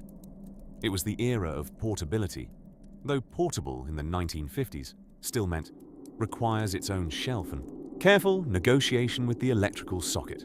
Of course, getting the dryer on your head was only step one. The real drama unfolded as you tried to do anything. Reading while bonneted was possible if you didn't mind the pages flapping like frightened birds.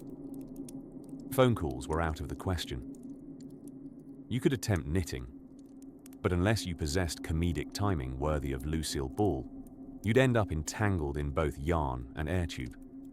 And heaven help you if you tried to sneak a sip of martini through the neck hole while wearing the apparatus. It had been attempted. Never twice. And yet, despite its absurdity, this nightly routine became a sacred ritual. There was serenity in the steady drone, like the lull of a distant lawnmower on a lazy afternoon or the muttering of a snoozing cat. Women found a strange solidarity in it too. Across the cul-de-sacs, they buzzed like oversized hairbees in their living rooms, awaiting transformation. If you drove past a house and saw a dim orange glow in the window and a silhouette with an inflated head, you didn't call for help. You nodded respectfully. The marketing, of course, had done its work. Touted as revolutionary, feminine and domestic. The at-home hairdryer was sold not only as a beauty tool, but a badge of homemaking honor. The ads promised you could run a household, raise 2.5 children, make a meatloaf, and achieve fluffier curls than Brenda from Bridge Club, all while root drying beneath a ballooned plastic hood. In truth, the results were mixed. The dryers were notoriously inconsistent. Some ran too hot, threatening to transform your lovely wave set into a high-frizz tribute to Nikola Tesla. Others barely warmed at all, leaving your damp curls to slowly sour like abandoned bread dough. And yet, despite this, the ritual endured. Part of it, of course, was performance. There was something grand and vaguely theatrical about perching under a gleaming dome like a suburban oracle.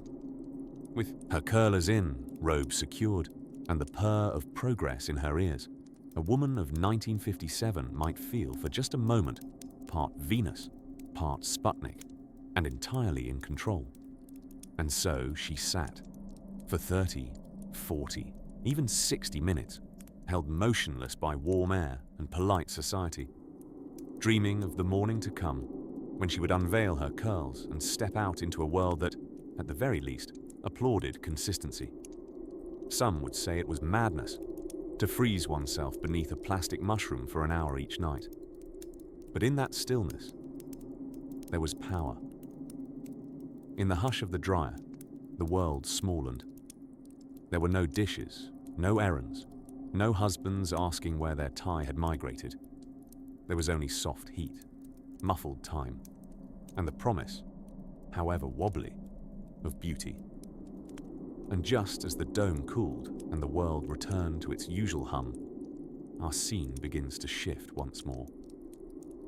As night deepens and curlers cool, let us drift gently toward the salons themselves, those temples of transformation, where the helmet dryer reigned supreme long before it was boxed and brought home. Back in the land of gleaming linoleum and ever-bubbling percolators, salon culture had become more than just a weekly ritual. It was a full-fledged performance of femininity, a quiet symphony of clinking hairpins and soft-spoken gossip. And oh, did the 1950s do it with flair, especially when it came to the marvelously menacing apparatus known fondly, if not also fearfully, as the hooded hairdryer. By now, our heroine, not a particular woman, but the broad and blurry shape of the women of the time, has been situated for what feels like an eon beneath that audacious dome. Imagine it, an aluminum hemisphere the size of a beach ball, humming softly like a gentle UFO, lowered from above like a judgmental hat by an equally prim salon assistant in a crisp uniform. There she would sit, often wearing little cotton scarves to protect her ears from overheating, stiff as an ornamental doll, her head encased in what can only be described as the mid-century's answer to time travel. The helmet dryer, as it was affectionately called only after you'd removed your scalp from its clutches, wasn't exactly a quick process. It could take up to 2 hours to dry a proper set, and that's if the curls were compliant and the day was not unusually humid. It worked by pumping heated air around the head, the same technique used to bake potatoes, and with almost the same amount of moisture loss. To pass the time, ladies would often flip delicately through fashion magazines with perfectly gloved hands. Gloves indoors were a thing, don't ask why. Or whisper stories from the club to the woman next to them. Sometimes they'd pretend to be reading, while expertly eavesdropping on Doris 2 chairs down, whose eldest daughter had just returned from college with some foreign ideas about skirt length. The dryers themselves were feats of engineering, or so the salesman said, touting features like circulatory airflow and multi-setting dials, with the breathless enthusiasm of someone unveiling a new car engine. And in fact, many of them did resemble car parts. The beauty industry at that time often borrowed design elements directly from Detroit. Sleek, metallic finishes, bold knobs, and a general appearance that said, yes, I could crush your hairstyle, but I choose to cradle it instead. Maintenance of said machines was an art of its own. Hair salon owners learned quickly that if a dryer made a sound like a beehive on the fritz, it was probably about to overheat. Worse, the antiquated wiring could sometimes send a gentle electric tickle straight through the seat, prompting the occasional shriek and suspense-worthy hop, by an unsuspecting patron. One particularly infamous brand, lovingly referred to by stylists as the jet stream, was known for blowing clients' curls sideways if they dared shift in their seats too fast. And yet, amidst all this, there was something almost meditative about it. There she would sit, hair pinned and rolled, ears buzzing with drier whispers, eyes losing focus on page 20 of Ladies' Home Journal. The hum of machinery faded into background static, and the world slowed to the paced rhythm of heat and hope. People underestimate how calm it was, how truly soporific, to just sit still under something that resembled a metal turtle shell and think idle thoughts. Perhaps about tuna casserole or the recent allegations against Senator McCarthy. For many women, this was the only hour in the week given entirely to themselves. Wrapped in the scent of hot plastic and Aquanet, they found a kind of stillness that had nothing to do with glamour and everything to do with survival. In a decade that asked so much, smile wider, stand straighter, roast dinner by 5, and repel communism while in high heels, sitting silently with your head in a chrome balloon became, quite accidentally, an act of minor rebellion.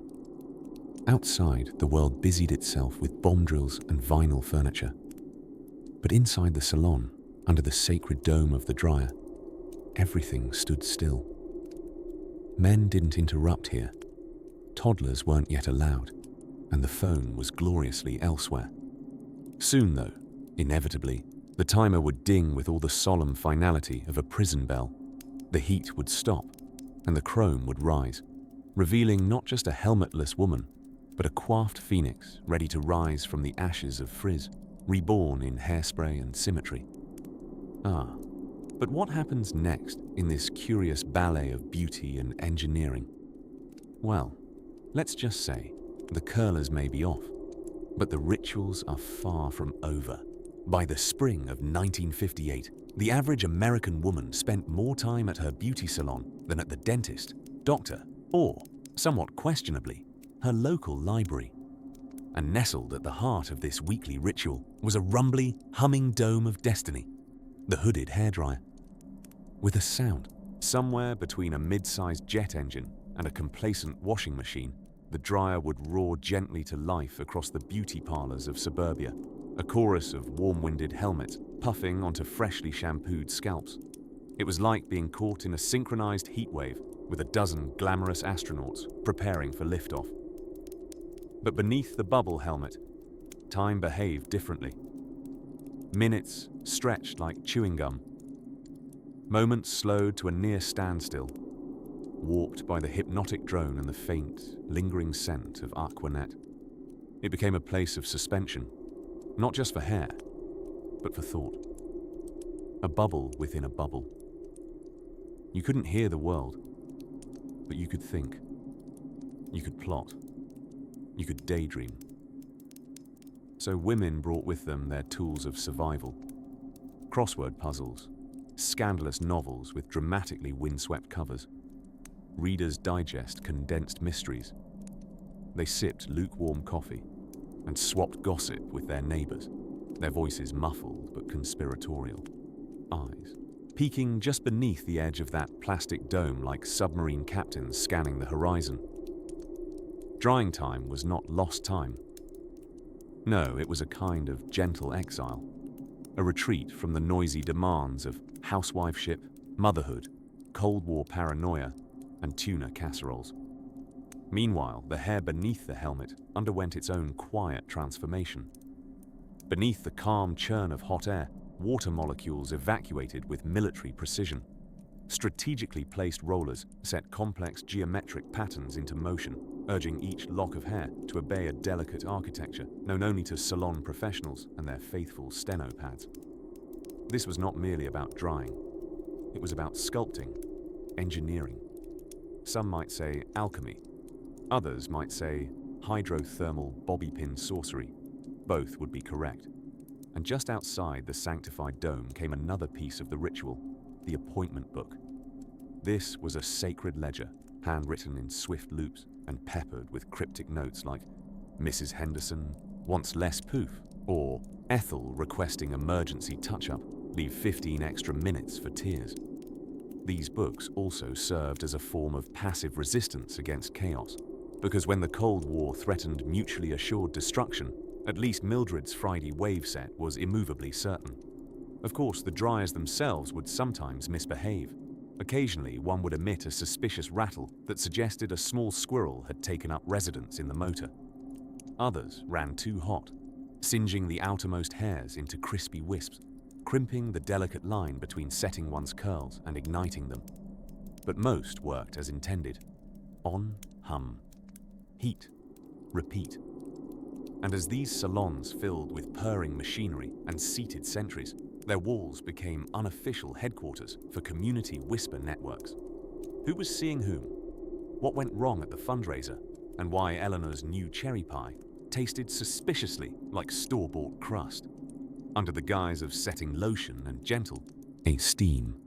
This was where news traveled in curlers, lived in eyeliner, and wore a faint scent of bleach. Occasionally, a teenager would come in, baffled and sulky, asked by her mother to sit dutifully beneath the dryer and receive the half-perm of maturity. These young women, armed with Elvis records and rebellious bang trims, would glance around with wary eyes.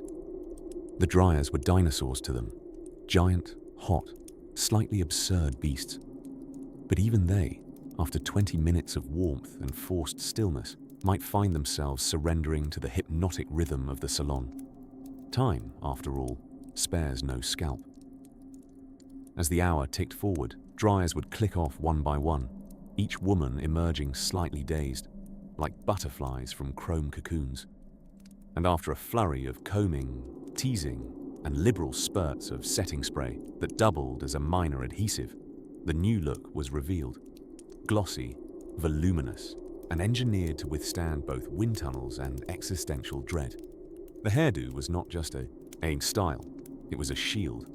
And so they departed, coiffed and composed, ready to face freezers of frozen peas and grocery store lineups, PTA meetings, and the ever-present Soviet menace, all with a bouffant that would not budge for anything short of a reckoning. In warm rooms where time stood still and dryers hummed like sleepy dragons, stories had been spun beneath the helmets. Some whispered, some only thought. And just as one strand of history cooled, another still held heat. We'll quietly follow its rising steam as the warm hum of the 1950s beauty salon carried on like a low murmur of gossip from invisible ghosts. It was easy to believe that helmet hairdryers were the true custodians of civilization. While women sat with their necks gently welded to the chrome underworld of the dryer dome, time seemed to stretch, drape itself over the hours like a sleepy cat on a radiator. But don't let the serenity fool you. While their bodies were trapped under the thermal clutches of the bonnet beast, their minds were staging revolutions. For one, the beauty salon itself had become a quiet stage of modern philosophy. Perched within their vinyl thrones, women communed over topics as varied as Aunt Ethel's molasses cake crisis, the mysterious disappearance of Madge's garden shears, and the unfathomable allure of Elvis Presley's hip mechanics. Information passed from woman to woman like encrypted messages via shampoo-scented telepathy. You see, this was more than idle chatter. These were oral footnotes to history, exchanged beneath the whooshing drone of air, set at moderate but secretly engineered to mimic tropical monsoons. Whole lives were sifted, sorted, and ironed out, literally and figuratively, during this magical period of forced stillness. It's hard to exaggerate what a marvel the helmet dryer truly was. Originally invented in the 1920s by a German hairdresser named Karl Nessler, who also gave the world the permanent wave. Because nothing says gratitude like chemically scarring your scalp in the name of glamour, the invention matured over the decades until it looked less like a tool of style and more like a prop from a mid-century Martian court trial. By the 1950s, the hood dryer was an accepted member of the suburban household, the way to transform damp strands into grand coiffures that resembled whipped peaks of meringue, if the meringue had been shellacked with a space-age polymer.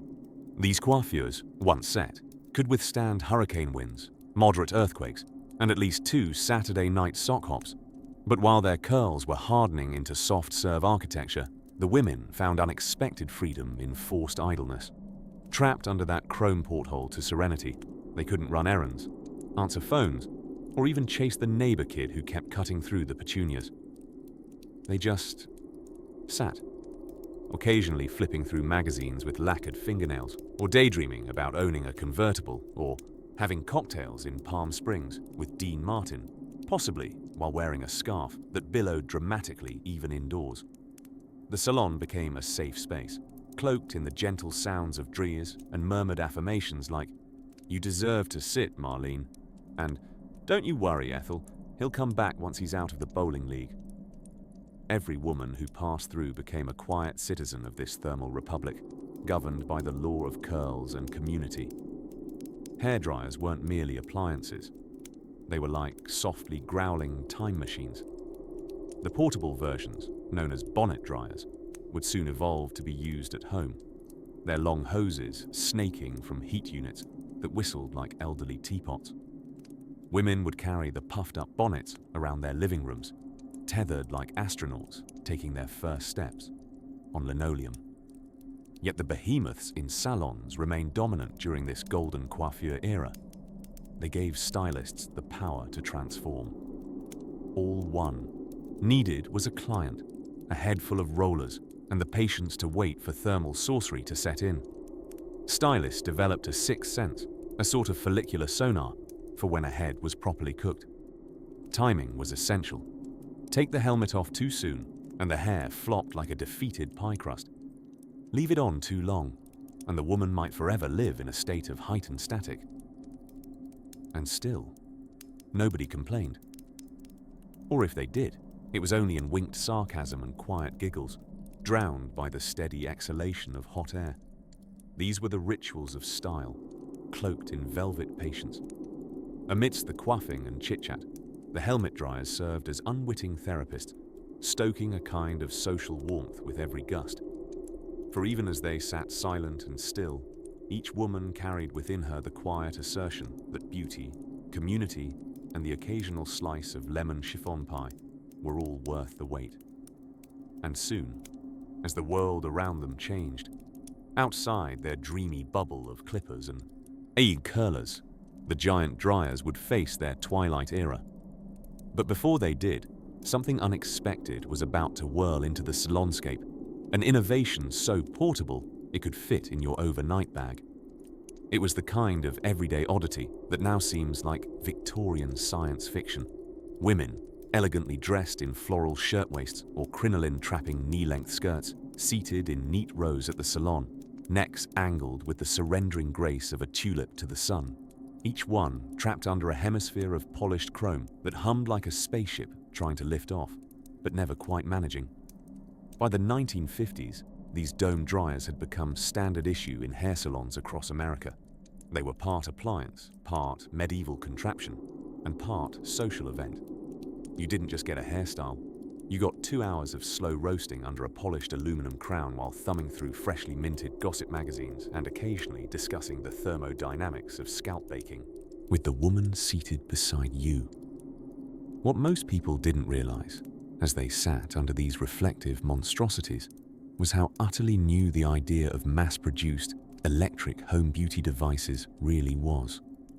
Only a generation earlier, fashionable hair had involved either elaborate braiding you'd need a team of ladies-in-waiting for, or a haircut that frankly resembled an accident with hedge clippers. But by the mid-century, consumer technology had gone domestic. Inventions once reserved for factories or warplanes were remade for the kitchen, the living room, and yes, the coiffure crafting corner of every respectable neighborhood salon.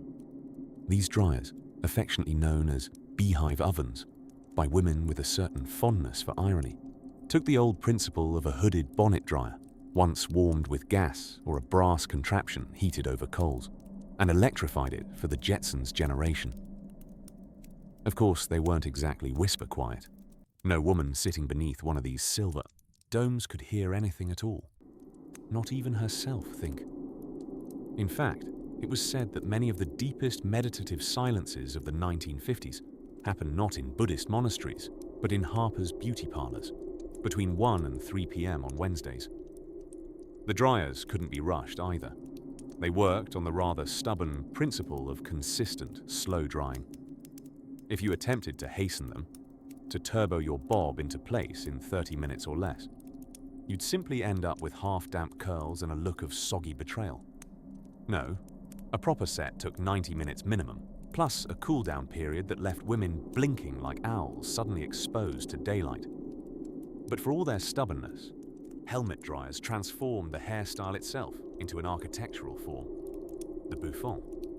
Impossible without dryer time that rivaled pastry baking, the poodle cut would disintegrate in mere moments were it not heat-set like lacquered sculpture. Those gravity-defying hairdos weren't just teased and sprayed. They were tempered and cured, like Renaissance frescoes, only with more aqua net. Interestingly, many of these salons were early arenas of female entrepreneurship. While the rest of post-war America patted itself on the back for its progress, women were quietly running entire businesses from behind swivel chairs and rolling carts full of pins, clips, and combs dipped in that strange pink fluid whose name no one could remember, but which smelled eerily like formaldehyde and instant lemon pudding. There were, of course, mishaps. A misaligned dryer could cook a curl too crisp, or in rare cases, melt the ribbon of a too stylish hair bow. Episodes of fainting under particularly hot models were usually solved with ginger ale, and a gossip magazine rolled into an improvised fan. But these were minor setbacks in the pursuit of style. After all, if Joan from next door could endure the full Dryer Model 452 XP Grand Tumbler set on medium high for 2 hours without blinking, then by demon heavens, so could you. Yet there was something oddly comforting about it all. The slow warmth encasing the head, the steady hum blotting out the world, and the knowledge that just on the other side of this gleaming helmet lay the possibility of perfect, cloud-like curls. It made time melt in a way that, perhaps, only a few things in life truly do, and they are usually found in salons and dreams. And while the future loomed, with handheld dryers and at-home perms promising speed over prose, this was the golden age of the slow dry, the age when hair was not just styled, but journeyed toward. As the warm hum of vintage chrome fades gently into memory, we find ourselves drifting again, this time toward a curious little development in beauty culture. How one tiny plastic innovation made waiting under the dryer last even longer and look far more colorful than anyone expected. Just when the Grand Salon Symphony of the 1950s seemed to settle into its final movement, a gentle encore of rollers, ribbons, and rumbling dryers, another unexpected cultural breeze blew through the swinging doors of America's beauty parlors. It came not from a hairdresser's whisper or a Hollywood billboard, but from a technique with a name that sounded more like a secret European weapon than a styling trend: the bouffant. Ah, the bouffant. Equal parts beehive, cloud, and mild optical illusion. Somewhere between Marie Antoinette's headgear and a 1950s housewife's defiant ode to gravity, the bouffant rose triumphantly like a whipped dessert. The goal was simple: go up, and then out, and then up again, just in case. A successful bouffant required architecture, engineering, commitment, and appropriate scaffolding beneath. In order to support such altitude, hair had to first be set, rolled tight under the unyielding roar of the salon's faithful domed beast, the hairdryer. Hours passed softly, with women quietly flipping through magazines or dozing off to the muffled hum of a dryer that sounded a bit like a medium-sized aircraft embarking on a low-stakes journey. Once the rollers had cooled and the hair uncoiled like ambitious springs, out came the teasing combs. Backcombing, also known as ratting, charmingly enough, was not for the faint of heart. It involved taking perfectly normal hair and, through an alarming series of scrapes, fluffs, and flights of fancy, transforming it into a pillow-like edifice. Spritzed, shaped, volumized, encouraged really, because every bouffant deserved a little positive affirmation. And there, in the mirror, emerged a new kind of silhouette, a woman softly haloed in her own cottony fortress. It was elegance with altitude, the illusion of effortlessness that came only after 3 hours under hot air and 27 precise pokes with a metal rat-tail comb. Of course, as with all hair trends, the bouffant was not born in isolation. It fluttered out of the post-war swell of optimism and upward mobility, quite literally rising alongside the confidence and hairlines of a new generation. It told the world, silently, I've arrived. And I've used an entire bottle of Aquanet to prove it. Salon culture adjusted accordingly.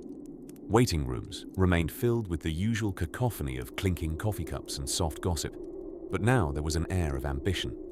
Stylists became sculptors, clients, willing canvases. One couldn't simply go in for a trim anymore. One prepared for elevation. For younger women, particularly teenagers, the rise of the bouffant coincided with the pop cultural commandment, thou shalt be as fabulous as a pop idol. Connie Francis, Dusty Springfield, and, of course, Priscilla Presley, whose hair could presumably be seen from low-orbit satellites, all bore the towering testimony of what the human head could achieve with patience and hairspray. Hats, for their part, began bowing out quietly from the fashion scene, while they still perched politely at weddings. And funerals, the average daily hat was no match for the new hair heights being chased. Who could trap a carefully teased masterpiece beneath a cap? It would be like wearing galoshes on a Fabergé egg. Simply unthinkable. At home, bouffants presented fresh logistical challenges. Sleeping required strategy. Women developed their nighttime rituals with the delicacy of museum preservationists. Some perched on satin pillows. Others wrapped their bouffant creations in what can only be described as hair hammocks. Certain styles, particularly the more elaborate bubble types, were considered week-long commitments to be maintained with daily touch-ups and considerable willpower. Despite its cloud-like demeanor, the bouffant was not to be mistaken for fluff. It demanded grit. It required a dryer, a plan, and a certain courage to walk straight into a headwind without flinching. Women of the 1950s and early 1960s mastered the art of glamour that hovered just inches above the scalp. And a cultural truth settled in. Sometimes your crown has to be coaxed into place with combs and chemistry. And yet, despite all the effort, or perhaps because of it, the bouffant offered a strange comfort. A structured rebellion nestled in a peaceful routine. Hair as both armor and decoration. A teased and lacquered lullaby drifting through the warm air of lavender-scented salons. But the wind was changing again. Just over the horizon, a breeze of rebellion carried whispers of something entirely new. Freedom, movement, and mystery stitched into strands untamed by the dome dryer. And soon, very soon, everything would begin to fall, beautifully into place. Somewhere between the quiet hum of suburban sidewalks and the gentle tick-tock of a starched kitchen clock, the 1950s woman completed her weekly ritual, climbing into what could generously be described as a mid-century spaceship for the scalp, the hair salon. But not just any salon. This was her temple of coiffure, her cathedral of curls, her sacred time beneath the dome of destiny, the helmet hairdryer. Yes, dear listener, let your body melt deeper into the mattress, for this is the final chapter, and we are slipping slowly into the gentle embrace of obsolete glamour. By 1959, the sit-under dryer had become a main character in many secret suburban dramas. Housewives sat row upon row, encircled by chrome bubbles the size of small meteorites. The machine, perched with graceless authority on a tripod stand, wheezed and sighed as though nursing a grudge against whoever designed its ventilation system. These helmet dryers were no quick fix. They were glacial in their pace, a nap-length drying process for a society that, paradoxically, dressed hurriedly to meet Housewives' Bridge Club, but was never too rushed to perfect the roller set. Most sessions took 45 minutes to an hour, which, by rural Ohio standards, was practically a Mediterranean cruise. Inside that dome, things got interesting. The heat was steady. humming softly through one's hair like a swarm of bees attending finishing school. Women read magazines or quietly plotted the details of their next meatloaf. Occasionally, they'd exchange cryptic words across dryers. Shouting amplifies inside the domes, you see. So, conversations sounded like two international spies communicating from across space. "How's your oldest? He wet the bed." Why were these dryers so enormous, you ask? Well, they had to accommodate elaborate roller sets, an architectural feat of sponge, plastic, and pins. A woman's hair was, at that point, less about follicles and more about scaffolding. The dome dryers applied even heat to set these shapes into hour-long expressions of societal conformity. A good set promised volume without rebellion, and volume in the 1950s was the closest thing a woman could get to power before second-wave feminism. As you float gently now on a cloud of drier fresh air, note the sheer scale of engineering tucked into those chrome colanders. The earliest salon-based dryers traced their lineage to pre-war models, hotel lobby-sized contraptions with heat that could both style a beehive and possibly slow roast a small ham. By the 50s, the machines had doubled down on their aesthetics, designed to look scientific, because beauty, apparently, would now emerge from the age of atomics. There was something oddly comforting about submitting to the machinery. One was not merely drying one's hair, one was participating in the technological future of femininity. Meanwhile, the home versions of these dryers, portable so they claimed, slithered into desks and closets across suburban homes. The bonnet dryer, a soft cap attached by a long tube to a wheezing plastic motor, made for excellent drying and fairly alarming sleep paralysis episodes. Wives could be found late at night with eyes closed, bonnet inflating around their cranium like they were being prepped for lunar orbit. And yet, it was a ritual replete with peace. While the helmet dryer roared the white noise of retro grooming, women were granted something rare: stillness. A moment uninterrupted. No telephone, no laundry, no vacuuming. Just the subtle heat, the crook of a beauty parlor chair, and perhaps a romance novel half read under the shadows of curlers. As fashions shifted into the 1960s, and as hair grew longer and looser, escaping the scaffolds of strict femininity, the monstrous helmet dryers began their slow migration into the corner of the salon, slowly forsaken. Historian archives inform us that some of them are now repurposed as uplighting in themed cocktail bars. Alas, even yesterday's giants grow quiet in the end. But you, dear dreamer, needn't forsake the past. For in our imaginations, the helmet dryer still hums gently, eternally, like a lullaby from the mechanical age of style. A time when you could close your eyes beneath a 30-pound hood and awaken, glamorous, even if slightly dizzy. So now, as your thoughts drift like steam from a freshly pressed salon smock, we bid a warm goodnight to the chrome canopies and cotton caps, to the heat-powered halos and the hush of the dressing room. Sleep softly, surrounded by the cozy echoes of roller sets and rhinestones, and may your dreams tonight have just the right amount of volume. Good night.